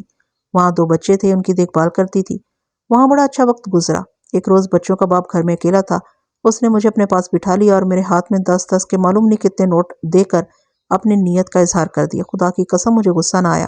میں نے حساب لگایا کہ اس مہینے کے 15-16 دن گزر گئے تھے۔ اس نے مجھے جو نوٹ دیے تھے ان میں سے میں نے آدھے مہینے کی تنخواہ رکھ لی اور اسے کہا کہ میں نے اپنی تنخواہ رکھ لی ہے، یہ آپ کے باقی پیسے ہیں۔ اسے نوٹ واپس کر کے میں چلی آئی اور پھر وہاں نہ گئی۔ اب ڈاکٹر صاحب مجھے اپنے پاس بٹھا رہے تھے۔ میں انہیں آزمانے کے لیے بیٹھ گئی۔ انہوں نے بڑی لمبی بات کی کہ وہ پیار کی پیاس اور تنہائی محسوس کرتے ہیں۔ ان کی ماں بھی مر گئی اور ایک بہن تھی، وہ بھی مر گئی۔ میں نے اس کی آنکھوں میں آنسو دیکھے۔ مجھ پر ایسا اثر ہوا کہ میں صوفے پر ان کے ساتھ لگ کر بیٹھ گئی۔ تقریباً 1 گھنٹہ میں ان کے پاس بیٹھی مگر انہوں نے بری نیت کا اشارہ تک نہ کیا۔ بیگم صاحبہ 4 روز اپنے ماں باپ کے گھر رہیں۔ ہر روز ایسے ہوتا کہ رات کو میں کام سے فارغ ہوتی تو ڈاکٹر صاحب مجھے اپنے پاس بٹھا لیتے۔ دوسرے روز وہ صوفے پر اس طرح لیٹ گئے کہ ان کا سر میری گود میں تھا۔ انہوں نے مجھے میری پورے مہینے کی تنخواہ جتنی رقم دی۔ میں نے نہیں لی۔ میں نے کہا ڈاکٹر صاحب اگر آپ کو پیار چاہیے تو پیار خریدا نہیں جا سکتا، اور اگر آپ مجھ سے میرے خامند والا پیار چاہتے ہیں تو وہ نہیں دے سکوں گی۔ انہوں نے فوراً پیسے پرے پھینک دیے اور کہنے لگے جب بھی تمہیں مجھ پر ایسا شک ہو مجھے دھتکار دینا۔ صاحب اس 1 سال میں بے شمار موقع آئے کہ بیگم صاحبہ سیر سپاٹے کے لیے باہر نکل گئی اور ڈاکٹر صاحب نے مجھے اپنے پاس بٹھا لیا۔ اگر کوئی ہمیں بیٹھے ہوئے دیکھ لیتا تو قسم کھا کر کہتا کہ ان کے تعلقات ناجائز ہیں۔ اللہ گواہ ہے کہ ہمارے تعلقات کیسے تھے۔ اب کہہ سکتے ہیں کہ کسی کی بیوی کو کسی کے خاوند کے پاس نہیں بیٹھنا چاہیے، لیکن میں اسے جائز سمجھتی رہی۔ وہ کہا کرتے تھے کہ کوئی میری یہ کوٹھی لے لے، میں جھونپڑے میں رہوں گا لیکن اس کے عوض مجھے سچا پیار دے دے۔ میں نے انہیں جی بھر کر پیار دیا۔ ڈاکٹر نے کبھی تو تمہیں کہا ہوگا کہ وہ تمہارے ساتھ شادی کرنا چاہتے ہیں؟ کبھی اشارہ بھی نہیں کیا تھا، نسیم نے کہا۔ وہ میرے ساتھ بچوں کی طرح کھیلا کرتے تھے، ہم بچوں کی طرح گتھم گتھا بھی ہو جایا کرتے تھے، لیکن ان کی نیت میں کبھی خرابی پیدا نہیں ہوئی تھی۔ اس دوران میرا خاوند 4-5 مرتبہ بیمار ہوا۔ میں نے ڈاکٹر صاحب کو بتایا تو وہ اس طرح گھبرا گئے جیسے ان کے سگے بھائی کو کچھ ہو گیا ہو۔ وہ میرے ساتھ گھر آ کر میرے خاوند کو دیکھا کرتے تھے۔ میں مان لیتا ہوں نسیم، میں نے کہا تم نے جو کچھ کہا اسے سچ مان لیتا ہوں۔ مجھے اس سے کوئی غرض نہیں کہ ڈاکٹر کے ساتھ تمہارے تعلقات کیسے تھے۔ اگر تمہاری اور اس کی محبت پاک تھی تو یہ اچھی بات تھی، اگر محبت پاک نہیں تھی تو مجھے کوئی اعتراض نہیں۔ میں تمہیں یہ کہتا ہوں کہ تم اور بھی بہت کچھ جانتی ہو تو میری مدد کر سکتی ہو۔ میں تمہیں صاف صاف کہہ دیتا ہوں مجھے تمہاری بیگم صاحبہ پر شک ہے۔ اس نے ڈاکٹر صاحب کو قتل کرایا؟ اس نے ڈاکٹر صاحب کو قتل کرایا؟ نسیم نے پوچھا۔ آپ یہی کہنا چاہتے ہیں نا؟ بالکل یہی، میں نے کہا۔ اس نے نظریں جھکا لیں، پھر اس نے اپنے نیچے والا ہونٹ ایک طرف سے دانتوں میں لے لیا۔ یہ اضطراب کی علامت تھی۔ میں اسے دیکھنے لگا۔ اس نے نظریں اٹھا کر میری طرف دیکھا۔ اس کی آنکھوں میں بے چینی صاف نظر آ رہی تھی۔ بے چینی کا اظہار اس نے یوں بھی کیا کہ اپنے ایک ہاتھ کی انگلیاں دوسرے ہاتھ سے چٹکانے لگی۔ مجھے یقین ہو گیا کہ اس نے کوئی خاص بات اپنے سینے میں روک رکھی ہے۔ زیادہ نہ سوچو نسیم، میں نے کہا، مجھ سے کچھ نہ چھپاؤ۔ میں کچھ چھپا نہیں رہی، نسیم نے کہا۔ آپ نے بیگم صاحبہ پر شک کا اظہار کیا تو مجھے کچھ باتیں یاد آ گئی ہیں۔ ان سے مجھے بھی شک ہونے لگا ہے۔ مثلاً 2-3 مرتبہ بیگم صاحبہ نے کہا تھا میں ڈرتی ہوں، ورنہ اسے زہر دینا میرے لیے کوئی مشکل کام نہیں ہے۔ ایک بار انہوں نے یہی بات کہہ کر یہ بھی کہا تھا کہ ایک نہ ایک دن یہ میرے ہی ہاتھوں مرے گا۔ میں ایک بات آپ کو بتا ہی دوں تو اچھا ہے۔ 3-4 مہینے گزرے۔ بیگم صاحبہ نے مجھے کہا تھا نسیم مجھے تم سے اتنا پیار ہے جتنا سگی بہنوں اور رازدار سہیلیوں کے ساتھ بھی نہیں ہوتا۔ میرے دل کی وہ کون سی بات ہے جو تمہیں معلوم نہیں؟ میرا ایک کام کر دو، خدا کی قسم نوٹوں سے تمہاری جھولی بھر دوں گی۔ میں نے اسے پوچھا کہ کام کیا ہے؟ آصفہ نے نسیم کو جو کام بتایا وہ میں آپ کو اپنے الفاظ میں سناتا ہوں۔ آصفہ نے اسے کہا کہ ایک رات وہ ڈاکٹر کو یہ بتا کر کہ وہ 3-4 گھنٹوں کے لیے اپنے ماں باپ کے گھر جا رہی ہے چلی جائے گی، پھر وہ پورے 1 گھنٹے بعد واپس آ جائے گی۔ نسیم سے اس نے کہا کہ وہ اپنے گھر نہ جائے بلکہ ڈاکٹر کے پاس بیٹھ جائے اور اس کے ساتھ بے تکلفی سے باتیں کرے، جس سے ڈاکٹر کو یہ تاثر ملے کہ نسیم اسے اپنا آپ پیش کر رہی ہے۔ آصفہ نے اسے کہا کہ وہ پورے 1 گھنٹے بعد ڈاکٹر کی گود میں بیٹھ جائے اور بازو اس کی گردن میں ڈال لے۔ اس سے پہلے وہ شراب کی بوتل اور 2 گلاس تیپائی پر رکھ۔ آصفہ نے اسے کہا کہ وہ اپنے باپ کو ساتھ لے کر آئے گی۔ ڈاکٹر کو یہ تسلی ہوگی کہ آصفہ 3-4 گھنٹوں بعد آئے گی۔ آصفہ کی سازش یہ تھی کہ وہ اپنے ماں باپ کے گھر جائے گی اور انہیں کہے گی کہ اس کا خامد بدکار آدمی ہے اور اس نے نوکرانی کے ساتھ قابل اعتراض دوستی لگا رکھی ہے۔ آصفہ اپنے باپ کو بھڑکائے گی کہ وہ اس کے ساتھ ابھی چلے۔ آصفہ اپنے باپ کو یہ منظر دکھا کر مجبور کر دینا چاہتی تھی کہ وہ آصفہ کو ڈاکٹر سے طلاق دلوا دے۔ خدا کی قسم انسپکٹر صاحب، نسیم نے مجھے یہ سناتے ہوئے کہا، میرے رونگٹے کھڑے ہو گئے۔ میرے جی میں آئی کہ اس عورت کے منہ پر تھوک دوں، لیکن میں نوکرانی تھی۔ میں نے اتنا ہی کہا کہ بیگم صاحبہ میں یہ گناہ نہیں کر سکوں گی۔ بیگم صاحبہ نے مجھے بے شمار انعام کا لالچ دیا اور یہ بھی کہا کہ انہیں طلاق مل گئی تو ان کی شادی خاندانی امیرزادے کے ساتھ ہوگی اور وہ مجھے اپنے ساتھ رکھیں گی۔ میں نے پھر بھی انکار کیا۔ بیگم صاحبہ نے مجھے 10 روپے کا نوٹ دے کر کہا کہ اب اتنا ہی کام کرو کہ اس کا کسی کے ساتھ ذکر نہ کرنا۔ میں نے 10 روپے نہ لی اور انہیں کہا کہ میں آپ کا نمک کھا رہی ہوں، آپ کے راز کو اپنا راز سمجھوں گی۔ نسیم نے مجھے چند اور باتیں بھی بتائیں، لیکن وہ بڑی چھوٹی چھوٹی اور غیر اہم سی باتیں تھیں۔ ان سے یہ تاثر ملتا تھا کہ آصفہ بہت زیادہ قیمت دے کر بھی مقتول سے طلاق لینا چاہتی تھی۔ یہ مجھے پتہ چل چکا تھا کہ آصفہ کا باپ بھی مقتول کو پسند نہیں کیا کرتا تھا، لیکن وہ طلاق سے ڈرتا تھا۔ نسیم سے پوچھنے والی کوئی بات نہیں رہ گئی تھی۔ میں نے اسے سختی سے کہا کہ وہ کسی کو نہ بتائے کہ میری اور اس کی کیا باتیں ہوئی ہیں۔ نسیم مجھ پر گہرا تاثر چھوڑ کر چلی گئی۔ اسے ابھی کوٹھی کے احاطے کے اندر ہی رہنا تھا۔ میں نے ہیڈ کانسٹیبل کو بلا کر کہا کہ نسیم کے دونوں ہاتھوں کی انگلیوں کے نشان کاغذ پر اتارنے کا بندوبست کرے۔ صحیح تھا کہ میں سورہ سے متاثر ہوا تھا، لیکن ضروری نہیں تھا کہ اپنے متعلق اور ڈاکٹر کے متعلق اس نے جو بیان مجھے دیا تھا وہ صحیح ہوتا۔ 2-3 ذرائع سے تصدیق کرائے بغیر کسی کے بیان کو سچا سمجھ لینا بہت بڑی غلطی ہوتی ہے۔ مجھے بتایا گیا تھا کہ مقتول کے کلینک کا ڈسپینسر اور نوکر آئے ہوئے ہیں۔ ڈسپینسر سے میں نے اپنے انداز سے جو کچھ پوچھنا تھا پوچھ لیا۔ اس سے مجھے جو نئی بات معلوم ہوئی وہ یہ تھی کہ ڈاکٹر عورتوں کے ساتھ خاص طور پر اچھا سلوک کرتا تھا۔ ڈسپینسر نے آصفہ کے اس الزام کو غلط کہا کہ ڈاکٹر کو جو عورت پسند آتی تھی اسے وہ اپنے پاس بٹھا لیتا تھا۔ میں صرف ایک عورت کے متعلق یقین کے ساتھ کہہ سکتا ہوں کہ وہ جب آتی تو ڈاکٹر کے پاس کم از کم 1 گھنٹہ بیٹھتی تھی۔ ڈسپینسر نے کہا، وہ اس وقت آتی جب مریض جا چکے ہوتے تھے۔ کون ہے وہ؟ مجھے اتنا ہی معلوم ہے کہ وہ سکھ ہے۔ ڈسپینسر نے جواب دیا، اس کا خاوند پرانی عمر کا ہے، عورت جوان ہے، 24-25 سال کی عمر ہوگی۔ خوبصورت عورت ہے۔ کئی مہینے گزرے وہ اپنے خاوند کے ساتھ پہلی بار ڈاکٹر صاحب کے پاس آئی تھی۔ اس کے خاوند کو ہم اس کا باپ سمجھے تھے، بعد میں پتہ چلا کہ یہ اس کا خاوند ہے۔ اس روز کے بعد وہ اکیلی آتی رہی۔ ڈاکٹر صاحب اس کے ساتھ بہت خوش ہوتے تھے، کبھی کبھی اسے اپنے ساتھ لے کر چلے جاتے تھے۔ میں آپ کو یہ بھی بتا دوں کہ اس دور میں نہ ڈاکٹروں کی اتنی بھرمار تھی کہ جدھر دیکھو ڈاکٹروں کے کلینک نظر آتے، نہ مریضوں کی اتنی زیادہ تعداد تھی۔ آج کل تو ڈاکٹروں کے ہاں مریضوں کی بھیڑ لگی رہتی ہے۔ اس زمانے میں ڈاکٹر فارغ بیٹھے رہتے تھے۔ اگر اس وقت کوئی ڈاکٹر کسی مریض یا مریضہ کو بہت دیر تک اپنے پاس بٹھائے رکھتا تھا تو اسے یہ ڈر نہیں ہوتا تھا کہ باہر مریض انتظار کر رہے ہیں۔ ڈسپینسر کے بعد ڈاکٹر کے نوکر سے پوچھ گچھ کی، اس سے بھی یہی پتہ چلا کہ سکھوں کی ایک بڑی خوبصورت لڑکی ڈاکٹر کی دوست بن گئی تھی۔ اسے بھی معلوم نہیں تھا کہ وہ کہاں رہتی تھی۔ اس کے بوڑھے خاوند کو انہوں نے صرف ایک بار دیکھا تھا۔ دن کے 3 بج چکے تھے۔ مقتول کی لاش پوسٹ مارٹم کے بعد آ گئی۔ میں نے واردات والے کمرے اور ٹیلی فون والے کمرے کو بند کر دیا۔ مجھے محسوس ہونے لگا تھا کہ میں قاتل کا سراغ لگا لوں گا۔ مجھے کئی طرح کی احتیاط کرنی تھی۔ یہ شہر تھا، ملک کا دارالحکومت تھا۔ یہاں سے اخبار بھی نکلتے تھے۔ ان کے نامہ نگار آ گئے تھے۔ وہ مجھ سے واردات کی تفصیلات پوچھ رہے تھے۔ جب لاش ہسپتال سے آئی تو میں کوٹھی کے کونے والے کمرے میں جا بیٹھا۔ کسی نتیجے پر پہنچے بغیر وہاں سے آ نہیں سکتا تھا۔ ضروری نہیں تھا کہ میں وہاں سے قاتل کو گرفتار کر کے ہی لاتا، یہ بھی ممکن نہیں تھا، لیکن ایسے مشتبہ افراد کو ساتھ لانا ضروری تھا جن کے متعلق پکا شک ہوتا۔ میرا پکا شک آصفہ پر تھا اور نسیم کو بھی نظر انداز نہیں کر سکتا تھا۔ یہ تو مجھے یقین تھا کہ قاتل نسیم نہیں، لیکن یہ شک بے بنیاد نہیں تھا کہ نسیم قتل کا باعث ہو سکتی ہے۔ مجھے بتایا گیا کہ 2 ڈاکٹر مجھے ملنا چاہتے ہیں۔ میں نے انہیں بلا لیا۔ میڈیکل کالج میں یہ مقتول کے کلاس فیلو تھے، پھر انہوں نے کسی سرکاری اسپتال میں اکٹھے نوکری کی تھی۔ اس کے بعد وہ الگ الگ نوکری یا پرائیویٹ پریکٹس کرنے لگے، لیکن ان کی دوستی اور میل ملاقات جاری رہی۔ تینوں دلی میں تھے۔ وہ دونوں بہت پریشان تھے۔ اپنے دوست کے قتل کا انہیں بہت غم تھا۔ ان میں سے ایک نے کہا، یہاں تو اس بیچارے کی میت پر رونے والا بھی کوئی نہیں۔ اس کا باپ گاؤں میں ہے، اسے پتہ چلے گا کہ راحت قتل ہو گیا تو اس کا تو ہارٹ ہی فیل ہو جائے گا۔ یہ دونوں مسلمان تھے اور اچھے خاندانوں سے تعلق رکھتے تھے۔ وہ مجھ سے پوچھنا چاہتے تھے کہ قاتل کا سراغ ملا ہے یا نہیں، اور وہ مجھے مقتول کے متعلق کچھ بتانا بھی چاہتے تھے۔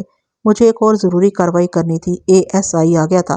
میں نے اسے اس واردات کے سلسلے میں کچھ کام بتا رکھے تھے، جن میں ایک یہ تھا کہ شراب کی ٹوٹی ہوئی بوتل، 2 گلاسوں، ٹیلی فون کے ریسیور اور سیٹ پر انگلیوں کے جو نشان ہیں انہیں محفوظ کرے۔ آصفہ نے ایک اعتراف کیا تھا۔ وہ مہندی کی رسم کے بہانے اس امیر زادے کے پاس چلی گئی تھی جس کے ساتھ وہ شادی کرنا چاہتی تھی، لیکن باپ نے اسے مقتول ڈاکٹر کے ساتھ بیاہ دیا تھا۔ اسے شامل تفتیش کرنا تھا۔ میں نے آصفہ سے اس کا پتہ معلوم کر لیا تھا۔ ASI کو یہ پتہ دے کر کہا کہ وہ اس امیر زادے کو لے آئے۔ میرا شک یہ تھا کہ مقتول کو آصفہ نے اس امیر زادے کے ہاتھوں قتل کرایا۔ میرے دماغ میں ایک اور بات اٹکی ہوئی تھی۔ قتل ایک تو فوری اشتعال پر ہوتا ہے، مثلاً کسی نے اپنے گھر کی کسی عورت کو کسی غیر مرد کے ساتھ قابل اعتراض حالت میں دیکھ لیا اور اشتعال میں آ کر اسے قتل کر دیا، یا لڑائی جھگڑا ہو گیا اور ایک کو اتنا غصہ آیا کہ اس کے ہاتھ میں جو چیز آ گئی وہ دوسرے کے سر پر مار ڈالا۔ ایک قتل باقاعدہ منصوبہ بندی سے، اس میں زہر یا ریوالور، بندوق یا چھری چاقو استعمال ہوتا ہے، یا سوتے میں گلا گھونٹ دیا جاتا ہے۔ ڈاکٹر کا قتل فوری اشتعال والی واردات معلوم ہوتی تھی۔ اگر اس قتل کی سازش پہلے تیار کی ہوئی ہوتی، یعنی یہ ایک پلانڈ مرڈر ہوتا، تو ڈاکٹر کو شراب کی بوتل سے نہ مارا جاتا بلکہ شراب میں زہر ملایا جاتا، یا کرائے کا کوئی قاتل آتا اور ڈاکٹر کو ریوالور کی گولی مار کر یا خنجر یا چاقو سے 2-3 مہلک وار کر کے غائب ہو جاتا۔ بوتل سے مارنے سے یہ ظاہر ہوتا تھا کہ یہ لوگ ایک عورت کو ساتھ بٹھائے شراب پی رہے تھے۔ نشے کی حالت میں ان کی لڑائی ہو گئی اور کسی نے بوتل اٹھا کر ڈاکٹر کو مارنا شروع کر دیا۔ ٹیلی فون کی جو تار کٹی ہوئی تھی اس کے متعلق میرا قیاس یہ تھا کہ ان میں سے کسی نے پولیس اسٹیشن فون کرنا چاہا اور کسی دوسرے نے اس کے ہاتھ سے فون چھیننے کے لیے اتنی زور سے کھینچا کہ رسیور کی تار ٹوٹ گئی۔ سوال یہ تھا کہ ان کے ساتھ جو عورت تھی وہ کیا آصفہ تھی یا کوئی اور تھی؟ آصفہ نے یہ تو کہہ دیا تھا کہ وہ امیر زادے کے ہاں چلی گئی تھی جس کا نام عمران تھا۔ مجھے عمران سے معلوم کرنا تھا کہ آصفہ اس کے پاس گئی تھی یا نہیں۔ میرے پاس 2 ڈاکٹر بیٹھے تھے، انہوں نے مجھ سے پوچھا تھا کہ قاتل کا سراغ ملا ہے یا نہیں۔ میں نے انہیں کہا کہ سراغ مل جائے گا، لیکن میرے سامنے پورا پس منظر نہیں آ رہا۔ قتل کی بیک گراؤنڈ معلوم ہو جائے تو قاتل تک پہنچنا آسان ہو جاتا ہے۔ یہ دونوں ڈاکٹر عقل اور تمیز والے تھے، ایک کی تو آنکھوں میں آنسو تھے۔ میں نے ان سے پوچھا کہ انہیں کس پر شک ہے۔ دونوں نے ایک دوسرے کی طرف دیکھا، پھر دونوں میری طرف دیکھنے لگے۔ میں نے انہیں کہا کہ وہ بے خوف ہو کر بے تکلفی سے بات کریں، میں کسی کو پتہ نہیں چلنے دوں گا کہ انہوں نے مجھے کسی کے خلاف کوئی بات بتائی ہے۔ میں نے انگریزی کے 4-5 موٹے الفاظ بول کر ان پر یہ دھونس جمائی کہ میں مڈل پاس تھانے دار نہیں ہوں، بہت پڑھا لکھا ہوں۔ ہم دونوں کو راحت کی بیوی پر شک ہے، ایک ڈاکٹر نے کہا۔ شک کی وجہ کیا؟ میں نے پوچھا۔ بیوی نے راحت کو قبول نہیں کیا تھا، اس نے جواب دیا۔ بیوی کو شکایت ہے کہ مقتول راحت عورتوں کا رسیا تھا، میں نے کہا، اور وہ شرابی پیتا تھا۔ شراب کی بوتل سے ہی اسے قتل کیا گیا ہے، وہ گھر میں شراب پی رہا تھا۔ اس کا پینا یاشی اور بدکاری والا پینا نہیں تھا، ایک ڈاکٹر نے کہا۔ اگر آپ اجازت دیں تو میں آپ کو ڈاکٹر راحت کی بیک گراؤنڈ بتا دوں۔ میرے کہنے پر اس نے کہا، راحت دیہاتی اور غریب خاندان کا فرد تھا، کہتے ہیں ڈاکٹری صرف امیروں کے بچے پڑھ سکتے ہیں، لیکن راحت نے اس بات کو غلط ثابت کر دیا۔ اس نے مفلسی اور محرومیوں میں MBBS کی ڈگری لی اور اس مقام پر پہنچا کہ اچھی سوسائٹی کا ڈاکٹر بنا۔ اس نے یہ کوٹھی بنائی۔ اس نے تفصیل سے مقتول کا ماضی بیان کیا تھا جو میں نے آپ کو مختصراً بتایا ہے۔ راحت میں ابتدائی زندگی کی محرومیوں نے یہ خامی پیدا کر دی کہ پیار کی تشنگی محسوس کرنے لگا۔ راحت کے دوست ڈاکٹر نے کہا، اس نے پیار کی بہت قیمت ادا کی، مریضوں کو، خاص طور پر مریض عورتوں کو اس نے اتنا خلوص اور پیار دیا کہ دیکھنے والوں کو شک ہوتا تھا کہ یہ عورتوں کا شوقین ہے۔ راحت کو جب ایک ملنے والے نے آصفہ کے باپ سے متعارف کرایا اور آصفہ کے رشتے کی بات چلی تو ہم دونوں نے راحت سے کہا تھا کہ ان لوگوں کے متعلق انکوائری کر لینے دو، لیکن راحت کہتا تھا کہ وہ زندگی کے ساتھی کی ضرورت بڑی شدت سے محسوس کر رہا ہے۔ اس نے ہمیں کچھ نہ کرنے دیا اور شادی کر لی۔ 1 ہی مہینہ گزرا تھا کہ راحت نے اپنی بیوی کے متعلق بتایا کہ اس کی بیوی کے ساتھ اس کی نہیں بن سکے گی، کہتا تھا کہ بیوی اسے قبول نہیں کر رہی۔ اس کے بعد آصفہ نے راحت کو پرے پرے رکھنا شروع کر دیا۔ ہم دونوں نے ادھر ادھر سے تحقیقات کی تو پتہ چلا کہ آصفہ ذہنی طور پر ٹھیک نہیں، اس کا رشتہ ان کی اپنی کلاس کے ایک آدمی عمران کے ساتھ ہو چکا تھا، لیکن عمران نے آصفہ کو کسی وجہ سے، شاید ذہنی خرابی کی وجہ سے، قبول نہ کیا۔ پھر ایک اور آدمی کے ساتھ رشتہ ہوا، مگر ان لوگوں نے بھی ادھر ادھر سے پوچھا تو انہیں پتہ چل گیا کہ لڑکی ذہنی طور پر صحیح نہیں اور اخلاقی لحاظ سے بھی مشکوک ہے۔ آخر راحت کو گھیرا گیا۔ ہم پورے یقین کے ساتھ کہہ سکتے ہیں کہ آصفہ کو راحت پر ٹھونسا گیا تھا۔ خود باپ اپنی اس بیٹی سے تنگ ہوگا، اس نے اسے چلتا کیا۔ آصفہ کا باپ اور اس کے بھائی اتنے مغرور ہیں کہ وہ راحت کا فیملی بیک گراؤنڈ دیکھ کر اسے کبھی اپنا داماد نہ بناتے۔ وہ تو نوابوں کا خاندان ہے۔ راحت چالاک آدمی نہیں تھا، آصفہ کا اذیت ناک سلوک برداشت کرتا رہا۔ وقت گزرتا رہا اور یہ وقت آ گیا۔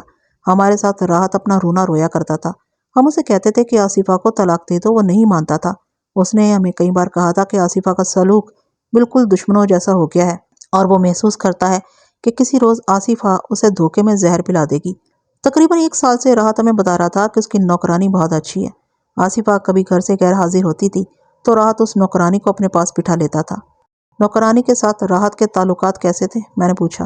ناجائز نہیں تھے، دوسرے ڈاکٹر نے کہا۔ راحت ایسا آدمی نہیں تھا، اس کا فطری مطالبہ کچھ اور تھا۔ ان دونوں ڈاکٹروں نے مقتول و نسیم کے تعلقات کی وہی باتیں سنائیں جو نسیم مجھے سنا چکی تھی۔ یہی تفصیلات مقتول ڈاکٹر نے اپنے ان دوستوں کو بھی سنائی تھیں۔ آپ دونوں مقتول کی ذاتی زندگی کے متعلق ہر بات جانتے ہیں؟ میں نے دونوں ڈاکٹروں سے کہا کہ آپ کسی سکھ لڑکی کو جانتے ہیں جس کے ساتھ راحت کا گہرا لگاؤ تھا؟ اسے بھی جانتے ہیں، ایک ڈاکٹر نے کہا۔ اسے بھی ہم دونوں نے دیکھا ہے، لیکن یہ لگاؤ راحت کو پریشان کر رہا تھا، اس لیے کہ راحت کچھ اور چاہتا تھا اور یہ لڑکی کچھ اور چاہتی تھی۔ اس نے جواب دیا، اس سکھ لڑکی کا نام سرجیت کور ہے، اچھی خاصی خوبصورت لڑکی ہے۔ راحت کی ایک بہن جوانی میں مر گئی تھی، بہن بھائی کا آپس میں بہت پیار تھا۔ ایک شام ہم دونوں راحت کے کلینک میں گئے، اس کے پاس یہ لڑکی سرجیت کور بیٹھی ہوئی تھی۔ ہمیں دے کر چلی گئی۔ وہ ہنسی مسکراتی ہوئی گئی تھی۔ ہم دونوں نے مذاق کے لہجے میں پوچھا کہ یہ کون ہے؟ راحت سنجیدہ ہو گیا آہ لے کر اس نے کہا، تمہیں معلوم ہے نا میری بہن مر گئی تھی۔ اس سکھ لڑکی کو دیکھا تو میں سمجھا کہ میں خواب دیکھ رہا ہوں اور میری بہن مجھے خواب میں ملنے آ گئی ہے۔ اس لڑکی کے چہرے کی بڑی صاف جھلک اور باتیں کرنے کا انداز میری بہن جیسا ہے۔ پہلے ہی اپنے خامند کے ساتھ آئی تھی، آج اکیلی آئی ہے۔ میں نے اسے یہ نہیں بتایا کہ تم میری بہن کی تصویر ہو۔ انسپکٹر صاحب، آپ نے راحت کی لاش دیکھی ہے؟ سنا ہے کہ اس کے چہرے پر بھی زخم تھے، اس کے جسم سے سارا خون نکل گیا تھا۔ آپ اندازہ نہیں کر سکے ہوں گے کہ راحت کتنا خوبصورت آدمی تھا۔ اس کے خیالات صاف تھے، نیت صاف تھی، ضمیر صاف تھا، اس لیے اس کے چہرے پر بڑا ہی پیارا تاثر رہتا تھا۔ اس کی آنکھیں ایسی تھی جیسے مسکرا رہی ہوں۔ ہمیں بعد میں راحت نے بتایا کہ سرجیت کور اس کے پاس آتی جاتی رہتی ہے۔ راحت خوش تھا، کہتا تھا سرجیت کور سے باتیں کر کے روح خوش ہو جاتی ہے۔ 4-5 مہینے تو راحت خوش رہا۔ اس کے بعد ہم نے اسے پریشان دیکھا، کہنے لگے کہ سرجیت کور اس کی نیت نہیں سمجھ سکی۔ وہ راحت کے جسم میں دلچسپی لیتی تھی۔ وہ دیہات میں جنی پلی سکھ لڑکی تھی۔ خدا نے اسے حسن تو دے دیا تھا اور وہ کسی اونچے گھرانے کی شائستہ لڑکی لگتی تھی، لیکن فطرت کے لحاظ سے وہ حیوان تھی۔ وہ اس اصول سے واقف ہی نہیں تھی کہ مرد اور عورت کی محبت پاک بھی ہو سکتی ہے۔ میں نے سنا کہ اس کا حامد بوڑھا ہے، میں نے کہا۔ میں یہی آپ کو بتانے لگا تھا، راحت کے اس دوست نے کہا۔ راحت نے بتایا تھا کہ سرجیت کور کے حامد کی عمر 40 سال سے اوپر ہے۔ سرجیت 23-24 سال کی ہے۔ اس کا حامد فوجی سامان کی ٹھیکیداری میں اتنا امیر ہو گیا ہے کہ اس نے پرانی بیوی کی چھٹی کرا دی اور سرجیت کور کو اس کے ماں باپ سے خرید لیا۔ راحت نے بتایا تھا کہ یہ شخص ایک تو سکھ ہے، اس کی داڑھی آنکھوں کے قریب سے شروع ہوتی ہے اور دور نیچے تک چلی جاتی ہے۔ اس کے علاوہ وہ بدصورت بھی ہے۔ سرجیت کور کو ڈاکٹر راحت مل گیا اور اس پر فریفتہ ہو گئی۔ اب ڈاکٹر راحت اسے نجات حاصل کرنے کی کوشش کر رہا تھا، لیکن وہ اس کا پیچھا نہیں چھوڑ رہی تھی۔ ہم نے راحت کو مشورہ دیا کہ وہ ہمت کرے اور آصفہ کو طلاق دے دے، لیکن اس سے پہلے سرجیت کور کو مسلمان کر لے، اس کے ساتھ شادی کر لے۔ 3-4 روز بعد راحت نے ہمیں بتایا کہ اس نے سرجیت کور کے ساتھ بات کر لی اور وہ تیار ہے، لیکن راحت نے ہم سے یہ بھی کہا کہ وہ سرجیت کور کو ٹال رہے۔ دراصل راحت اس کے ساتھ اس وجہ سے شادی نہیں کرنا چاہتا تھا کہ اسے اس لڑکی میں اپنی بہن کی جھلک نظر آتی تھی۔ اس کا دل اس لڑکی کو بیوی کے روپ میں قبول کر ہی نہیں سکتا تھا۔ ہم اس انتظار میں تھے کہ راحت کیا کرتا ہے۔ آج چوتھا دن چڑھا تو ہسپتال سے ایک ڈاکٹر نے مجھے فون پر اطلاع دی کہ ڈاکٹر راحت کی لاش پوسٹ مارٹم کے لیے آئی ہے۔ میں نے اسے یعنی دوست کو اطلاع دی تو یہ کہنے لگے کہ اطلاع دینے والے ڈاکٹر نے مذاق کیا، ہم ہسپتال گئے تو لاش راحت کی ہی تھی۔ آپ کا شک کیا ہے؟ میں نے پوچھا، کیا راحت کو سرجیت نے قتل کیا یا کرایا ہوگا، یا یہ کام سرجیت کے خاوند کا ہے؟ مجھے ذاتی طور پر ان دونوں پر شک ہے، اس نے کہا۔ میرا شک بھی یہی ہے، دوسرے ڈاکٹر نے کہا، لیکن آصفہ پر بھی شک ہے۔ انسپکٹر صاحب، میں ڈاکٹر ہوں، سائیکالوجسٹ تو نہیں ہوں، لیکن نفسیاتی مریض کہیں دیکھے ہیں۔ میں آصفہ کے نفسیاتی پہلو کو نظر انداز نہیں کر سکتا۔ مجھے یہ نفسیاتی مرض سمجھائیں، کیا یہ مرض اس نوعیت کا تھا کہ اس کے دورے میں اس عورت نے ڈاکٹر کو قتل کر دیا ہوگا؟ اس نے جواب دیا، اگر یہ مرض بگڑ گیا تھا تو یہ ہو سکتا ہے کہ آصفہ نے دورے کی کیفیت میں اپنے خامند کو قتل کر دیا ہو۔ مجھے اچانک خیال آیا کہ یہ بھی تو ہو سکتا ہے کہ آصفہ جو مہندی کی تقریب کے بہانے عمران کے پاس چلی گئی تھی، جب وہ واپس آئی تو اس نے دیکھا ہوگا کہ مقتول اکیلا بیٹھا شراب پی رہا ہے۔ آصفہ پر دورے کی کیفیت طاری ہو گئی، وہ اس آدمی کے پاس سے آئی تھی جسے وہ چاہتی تھی۔ اس نے شراب کی بوتل پکڑی اور ڈاکٹر راحت کو اسی سے مار ڈالا، لیکن ٹیلی فون کی کٹی ہوئی تار اور وہ گلاس مجھے پریشان کرتے تھے۔ میرے سوال کا جواب میں کہ آصفہ کا مرض کس نوعیت کا تھا، ڈاکٹر نے ایک نفسیاتی بیماری کا نام لیا۔ اس کے ساتھ اس نے 2 نام اور بھی لیے تھے۔ اس نے بتایا کہ اس مرض کا دورہ اس طرح ہوتا ہے کہ اچانک مزاج میں بڑی سخت تبدیلی آ جاتی ہے۔ اگر مریض پرخلوص اور شگفتہ مزاج ہو تو وہ بغیر رکے بولنا شروع کر دیتا ہے۔ ایسے پتہ چلتا ہے جیسے وہ مجمع کے سامنے جوشیلی تقریر کر رہا ہو۔ اگر مریض آصفہ جیسا ہو، جس کے ذہن میں شکوے، ناکام خواہشیں اور اخلاقی پستی ہو، تو وہ مرنے مارنے پر اتر آتا ہے۔ وہ بولتا کم ہے، توڑ پھوڑ اور مار کٹائی کی طرف مائل ہو جاتا ہے۔ مقتول کے ان دوستوں نے مجھے دلی کے 2 ڈاکٹروں کے نام اور پتے بتائے جو ذہنی امراض کے ماہر تھے۔ آصفہ شادی سے پہلے بھی ان کے زیر علاج رہی تھی۔ مقتول بھی شادی کے بعد اسے ان میں سے ایک ڈاکٹر کے پاس لے گیا تھا اور اس کا علاج کرتا رہا تھا، لیکن آصفہ کو کوئی افاقہ نہیں ہوا تھا۔ مقتول کے دوستوں نے مجھے بتایا کہ آصفہ کے ٹھیک ہونے کا امکان اس لیے بہت کم تھا کہ ڈاکٹر راحت سے اسے نفرت تھی۔ وہ کسی اور کو چاہتی تھی جو اسے مل نہیں سکتا تھا۔ آصفہ کا یہ نفسیاتی مرض میرے کام کی چیز تھا۔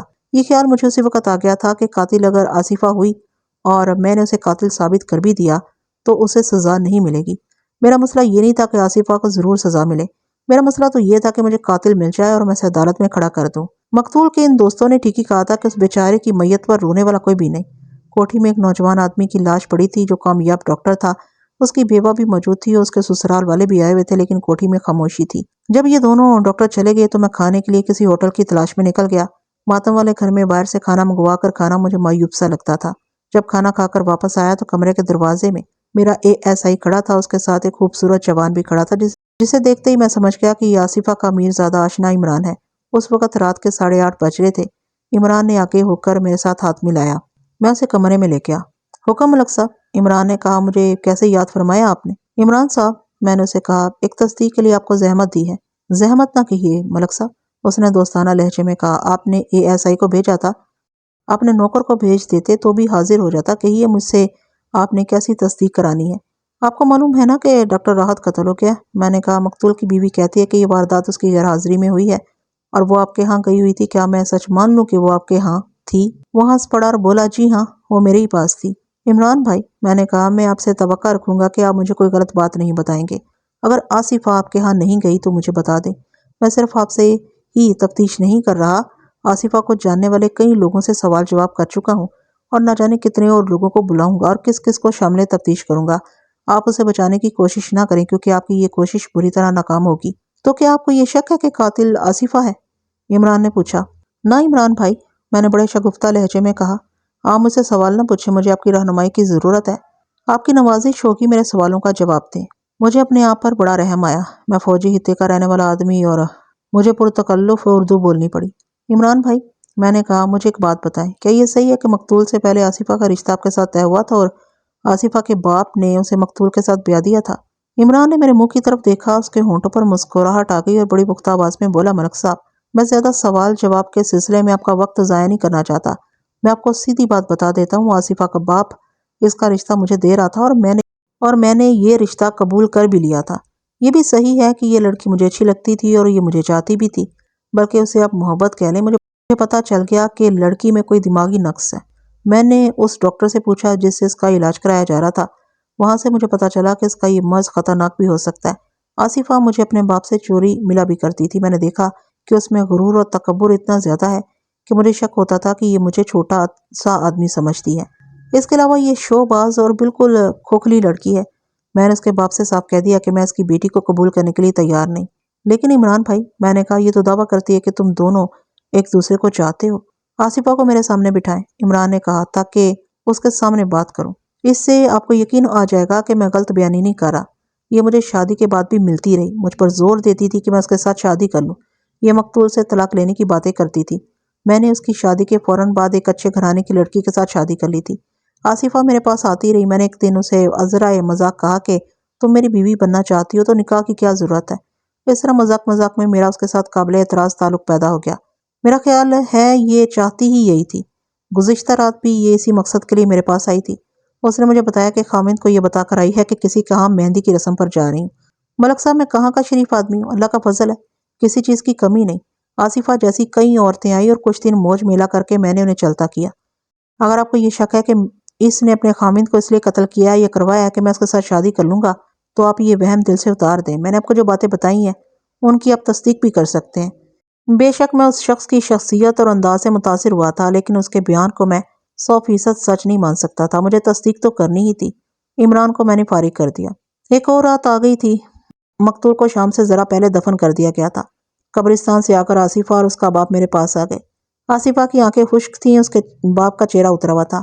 اس نے مجھ سے ایسے لہجے میں پوچھا کہ کچھ سراغ ملا یا نہیں، جیسے مجھ سے جواب طلبی کر رہا ہو۔ اس نے کہا کہ ڈاکٹر راحت کی ناگہانی موت کا اسے بہت غم ہے۔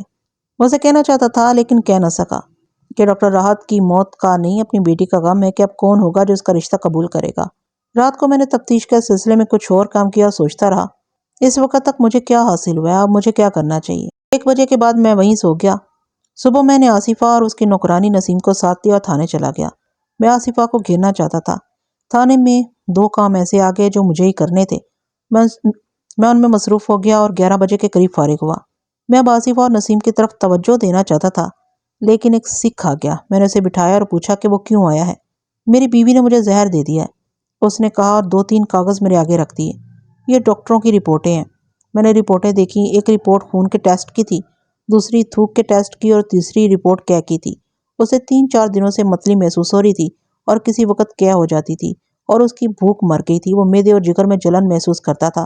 تینوں رپورٹوں میں کسی زہریلے مادے کی موجودگی پائی گئی تھی اور خون میں اس کا بڑا صاف اثر دکھایا گیا تھا۔ کیا آپ علاج کرا رہے ہیں؟ میں نے پوچھا۔ ہاں جی، اس نے کہا، کل یہ رپورٹیں دیکھ کر مجھے ڈاکٹر نے ایک انجیکشن دیا اور دوائیاں بھی دی۔ یہ اس کا نسخہ ہے۔ 2 ڈاکٹروں نے یہ رپورٹیں لکھی ہیں۔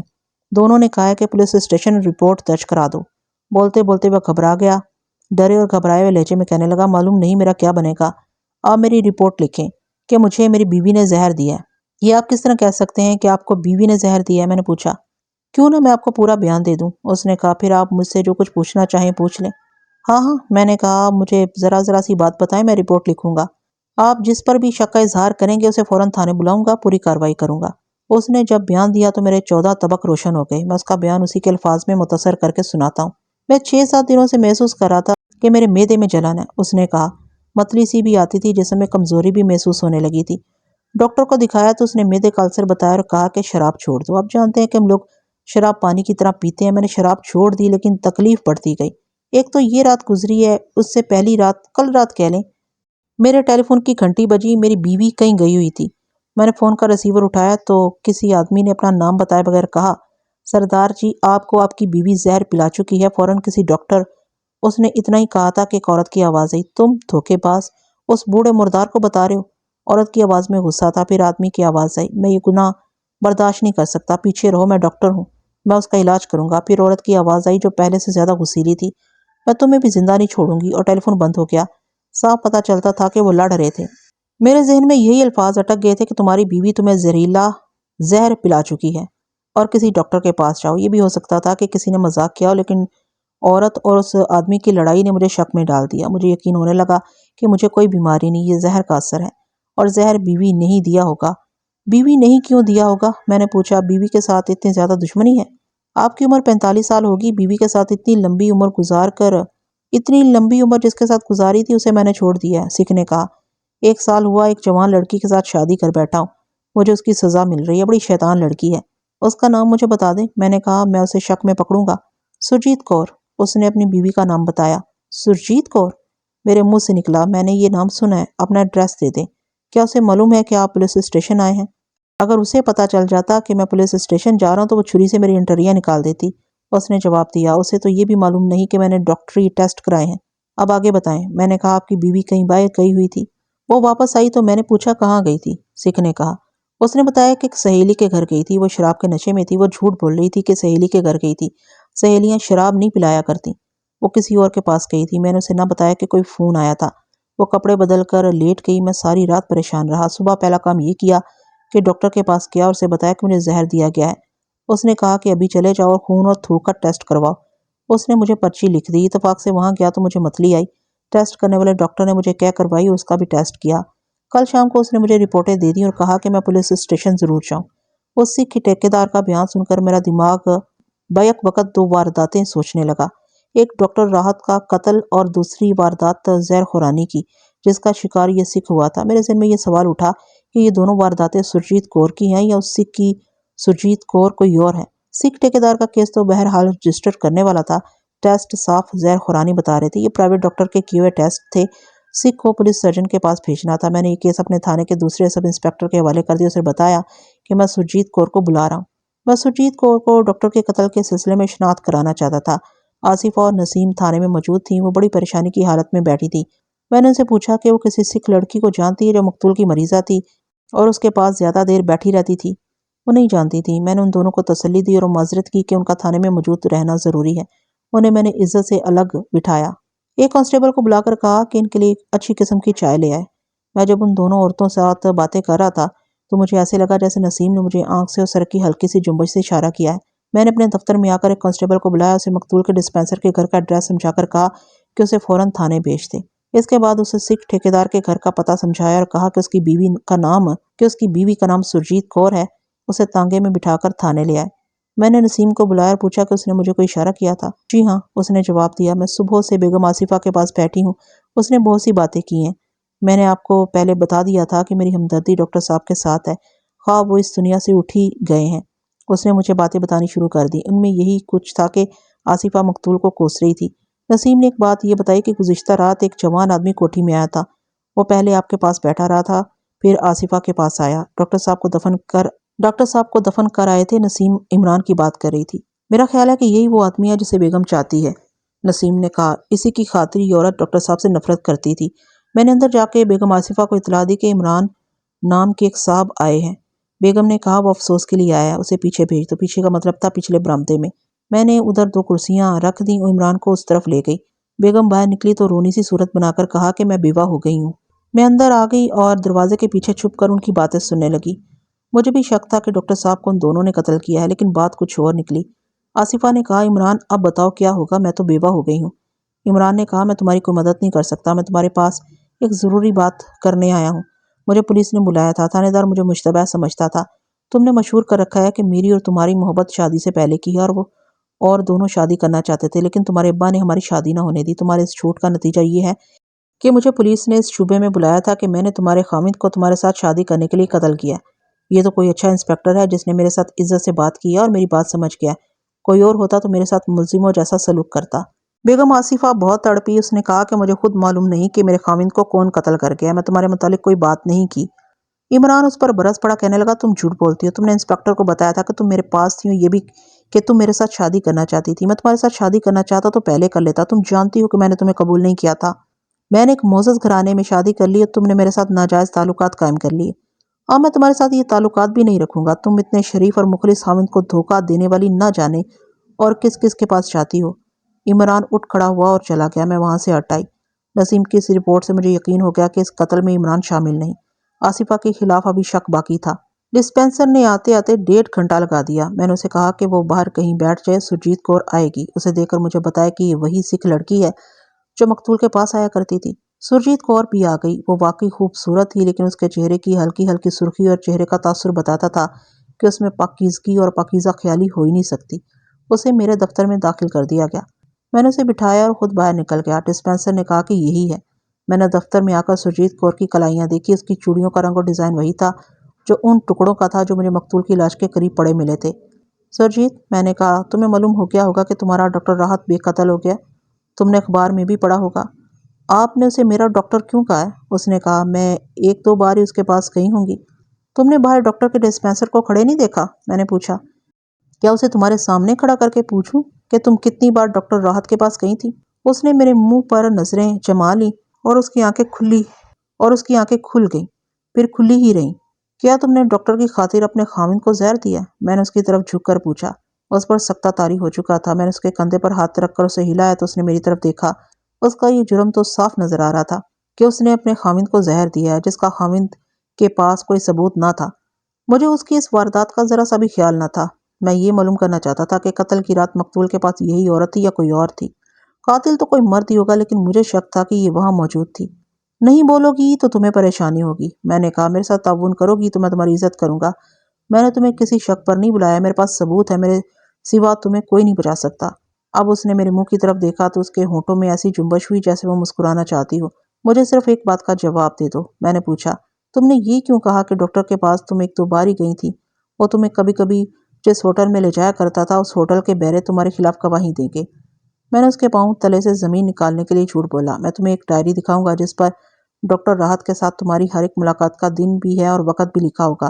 اس نے سر جھکا لیا۔ ایک سوال اور ہے، تم نے اس رات شراب کہاں پی تھی؟ تم شام کے بعد گھر سے نکل گئی تھی اور رات کو شراب کے نشے میں مست گھر پہنچ گئی تھی۔ کہاں گئی تھی؟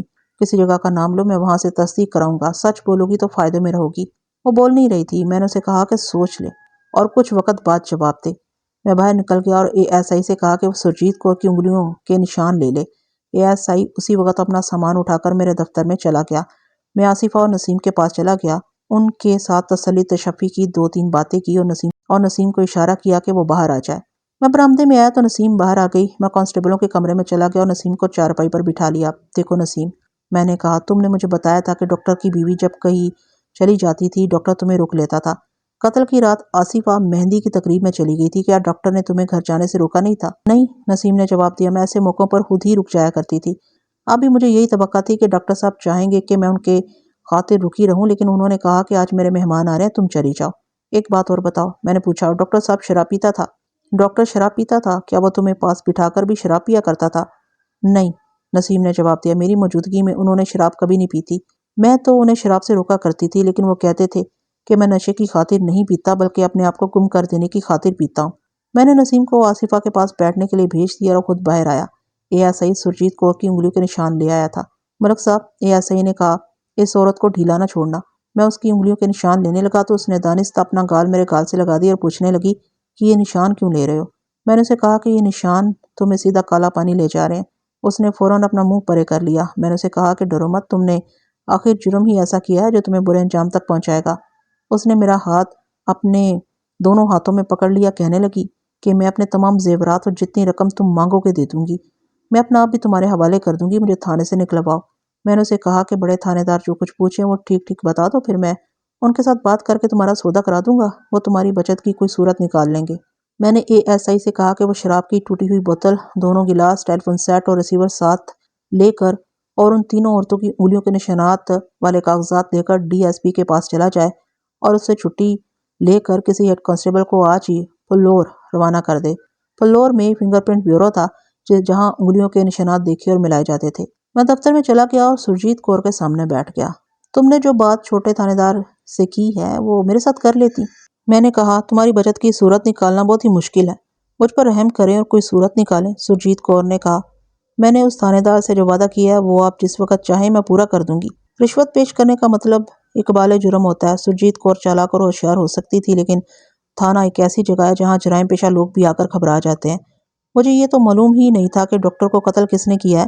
مجھے یہ یقین ضرور تھا کہ قتل کا باعث یہی عورت ہے، ورنہ اور یہ قتل کی یعنی شاہد ہے۔ اگر جرم کے ساتھ اس کا تعلق نہ ہوتا تو یہ اتنی زیادہ رشوت پیش نہ کرتی۔ قتل کرنے کے لیے تو بڑی مضبوط دل گردے کی ضرورت ہے۔ قتل ہوتے دیکھنا بھی کوئی برداشت کر سکتا ہے۔ سرجیت کور کو یہ فائدہ حاصل تھا کہ وہ باعصمت عورت نہیں تھی، لیکن میرا اے ایس آئی اسے بتا چکا تھا کہ اس کا انجام کیا ہوگا۔ اس کا رنگ پیلا اور آنکھیں سفید ہو چکی تھی۔ اس کے ہونٹ بھی، جن کا رنگ گلابی تھا، خشک ہو کر کچھ سفید ہو چکے تھے۔ میں نے اسے کہا کہ وہ مجھے پوری بات سنا دے تاکہ میں اس کے مطابق اس کے لیے گنجائش نکالنے کی کوشش کروں۔ اس نے پہلے تو 2-3 لمبے لمبے سانس لیے، پھر اس نے ادھر ادھر دیکھا، پھر اس نے میرے منہ کی طرف دیکھا۔ اس کی یہ حرکتیں میرے لیے نئی نہیں تھیں۔ ہر ملزم اقبال جرم سے پہلے اپنی ہیجانی کیفیت پر قابو پانے کے لیے اسی قسم کی حرکتیں کرتا ہے۔ پہلے وہ رک رک کر بولی، پھر میری حوصلہ افزائی سے وہ کھل کر بولنے لگی، اور جب اس کے جذبات میں گرمی آئی تو وہ احتجاج کے جوشیلے لہجے میں بولنے لگی۔ اس کے جذبات کا بھڑکنا قدرتی امر تھا، کیونکہ اسے ایک بوڑھے اور بدصورت سکھ کے ساتھ بیاہ دیا گیا تھا۔ میں اس کا بیان اپنے الفاظ میں ذرا اختصار سے پیش کرتا ہوں۔ اس نے اپنے جرم کا جواز پیش کرنے کے لیے بڑی لمبی بات شروع کر دی، لیکن میں نے اسے کہا کہ سب سے پہلے وہ صاف الفاظ میں یہ بتائے کہ اس نے کیا جرم کیا ہے۔ میں نے اس کے ساتھ ہمدردی کی بہت سی باتیں کی تھیں۔ اسے اس وقت ہمدردی ہی کی ضرورت تھی۔ وہ ڈوب رہی تھی اور روایتی تنکے کا سہارا تلاش کر رہی تھی۔ ڈاکٹر راحت کو میں نے قتل کیا ہے، اس نے کہا، لیکن نشے اور غصے کی حالت میں اسے قتل کرنا نہیں چاہتی تھی۔ اس نے شاید کچھ اور بھی کہا ہوگا، لیکن مجھے آج بھی یاد ہے کہ اس کا یہ اعتراف سن کر مجھے ایسا لگا تھا جیسے بڑی زور کا بھونچال آیا ہو۔ بخدا 4 سیکنڈ کے لیے تو میں سن ہو گیا تھا۔ کسی وقت بھی مجھے یہ خیال نہ آیا تھا کہ قاتل یہ لڑکی یا کوئی عورت ہو سکتی ہے۔ سرجیت کور نے اپنا دوسرا جرم یہ بتایا کہ اس نے اپنے خاوند کو شراب میں زہر ملا کر پلایا تھا۔ اس کے بعد اس نے اپنی پچھلی ہسٹری سنانی شروع کر دی۔ اس نے بڑے صاف الفاظ میں ہر ایک بات سنائی۔ دیہات کے سکھوں میں شرم و حجاب ہوتا ہی نہیں، جوان بہو بیٹیوں کے سامنے بھی گالیاں بکتے رہتے ہیں۔ سرجیت کور نے بتایا کہ اس کی عمر 14 سال تھی جب اس کی بہن کی شادی ہوئی تھی۔ اس کے بہنوئی نے اس کی بڑی بہن کے ماں پر اسی عمر میں ہی اسے بے آبرو کر دیا، لیکن لڑکی چونکہ سکھوں کی لڑکی تھی اس لیے بے آبروئی میں اس نے اپنی آبرو سمجھی۔ اس کے بعد سرجیت کور نے بدکاری کو ہی زندگی کا مقصد بنا لیا۔ جب یہ شادی کی عمر کو پہنچی تو اسے اس ٹھیکیدار کے ساتھ بیاہ دیا گیا جس کی عمر 45 سال تھی اور جو بدصورت بھی تھا۔ ٹھیکیدار نے اپنا کاروبار دلی میں آ کر شروع کیا تھا۔ 1 سال کے اندر اندر اس کے پاس اتنی دولت جمع ہو گئی تھی جو اسے سنبھالی نہیں جاتی تھی۔ اس نے گاؤں میں جا کر سرجیت کور کو خرید لیا۔ شادی باقاعدہ ہوئی تھی۔ سرجیت کور نے پہلے روز ہی اپنے خاوند کو دھتکار دیا۔ اس نے چند مہینے روتے گزار دیے، پھر اس کی ملاقات ڈاکٹر راحت بیگ سے ہو گئی۔ یہ میں آپ کو دوسروں کی زبانی سنا چکا ہوں کہ ڈاکٹر راحت اسے کس نظر سے دیکھ رہا تھا۔ سرجیت کور نے مجھے بتایا کہ ڈاکٹر پاکیزہ محبت کا خواہاں تھا، لیکن اس سکھ لڑکی کے ذہن میں مرد اور عورت کی محبت کا تصور بڑا ہی گھنونا تھا۔ سرجیت کور نے اپنے طویل بیان میں مجھے بتایا کہ اس نے ڈاکٹر راحت بیگ سے کئی بار کہا کہ وہ جسمانی تعلق چاہتی ہے، لیکن ڈاکٹر راحت عجیب آدمی تھا جو اتنی خوبصورت لڑکی کی یہ پیشکش ٹھکراتا رہا۔ آخر ایک روز ڈاکٹر راحت نے اسے کہا کہ وہ اپنے خاوند سے چھٹکارا حاصل کرنے کی کوشش کرے اور ڈاکٹر اپنی بیوی کو طلاق دے دے گا۔ یہ تو مجھے مقتول کے دوستوں نے بھی بتایا تھا کہ مقتول نے سرجیت کور کو محض ٹالا تھا۔ اس سے توقع تھی کہ سرجیت کور حامد سے چھٹکارا حاصل نہیں کر سکے گی۔ سرجیت کور نے مجھے بتایا کہ وہ سمجھتی رہی کہ ڈاکٹر راحت اس معاملے میں سنجیدہ اور پرعزم ہے۔ سرجیت کور نے اپنے خامد سے کہا کہ وہ اسے چھوڑ دے۔ اس وقت تک یہ لڑکی اس بوڑھے سکھ پر چھا چکی تھی۔ وہ اس کے سامنے دبا دبا رہتا تھا، لیکن سرجیت کور نے اسے چھٹکارا حاصل کرنے کی جب بات کی تو بوڑھا جوش میں آ گیا۔ اس نے اسے صاف کہہ دیا کہ اس نے سرجیت کور کے باپ کو 25,000 روپے نقد دیا تھا اور اس کے باپ نے ساہوکار سے جو 5,000 روپیہ لے رکھا تھا وہ بھی اس سکھ نے ادا کیا تھا۔ خامد نے سرجیت کور سے کہا کہ اس نے اسے خریدا ہے۔ اگر سرجیت کور نے علیحدگی کی بات کی تو اس کا گلا گھونٹ کر جمنا میں پھینکائے گا۔ سرجیت کور نے شادی کے فوراً بعد اپنے جیسی ایک سہیلی سے تھوڑا سا زہر لیا تھا جس سے وہ خودکشی کرنا چاہتی تھی، لیکن اس میں مرنے کی جرات پیدا نہ ہوئی۔ زہر اس کے پاس محفوظ پڑا تھا۔ اس زہر میں یہ خوبی تھی کہ اس سے آدمی فوراً نہیں مرتا بلکہ یہ آہستہ آہستہ اثر کرتا ہے اور مرتے مرتے 10-12 دن لگ جاتے ہیں۔ سرجیت کور نے اپنے خامد کی شراب کی بوتل میں یہ زہر ملا دیا۔ رات کو خامد شراب کے ساتھ زہر پی گیا۔ تیسرے دن خامد نے اس کے اثرات محسوس کرنے شروع کر دیے جنہیں وہ معدے کی بیماری سمجھتا رہا۔ جب یہ اثرات اور صاف ہو کر سامنے آئے تو سرجیت کور نے ڈاکٹر راحت سے ملنے کی ضرورت محسوس کی۔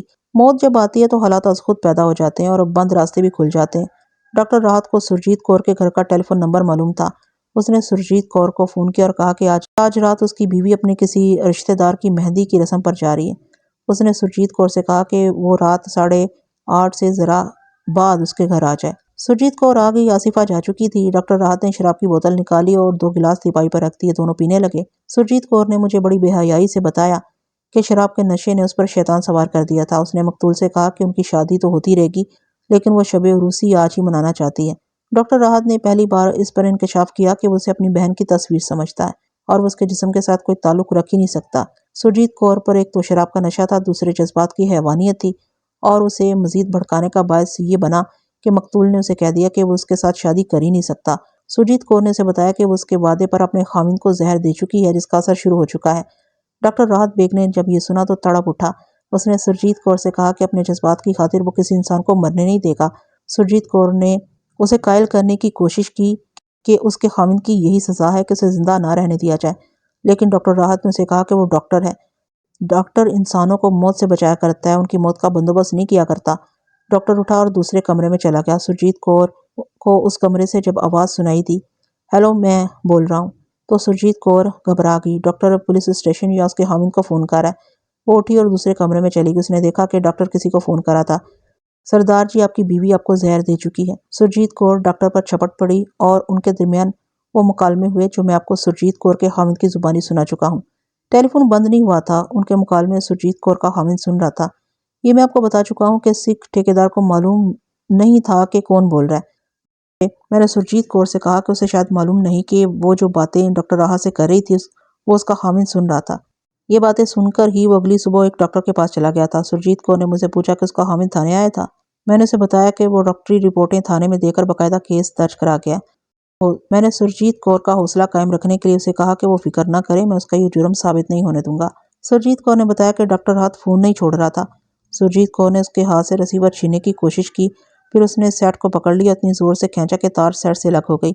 ڈاکٹر راحت اسی کمرے میں آ گیا جہاں وہ بیٹھے شراب پی رہے تھے۔ سرجیت کور نے اسے ایک بار پھر سمجھانے کی کوشش کی کہ اس بوڑھے کو مر جانے دو اور وہ مسلمان ہو کر ڈاکٹر کی بیوی بن جائے گی، لیکن ڈاکٹر راحت نے اسے ایسی باتیں کہہ دی جو وہ برداشت نہ کر سکی۔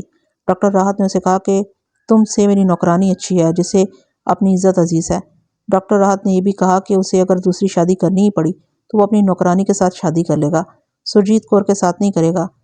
سرجیت کور پر شراب کا اور اپنی جوانی کا نشہ طاری تھا۔ اس نے ڈاکٹر کو ویسے ہی 2 ضربے لگانے کے لیے شراب کی بوتل پکڑ لی اور پوری قوت سے اس کے سر پر بوتل کی 3-4 ضربے لگائیں۔ بوتل ٹوٹ گئی۔ ڈاکٹر اٹھا۔ سرجیت کور نے ٹوٹی ہوئی بوتل کا ٹکڑا خنجر کی طرح ڈاکٹر کے منہ پر مارا۔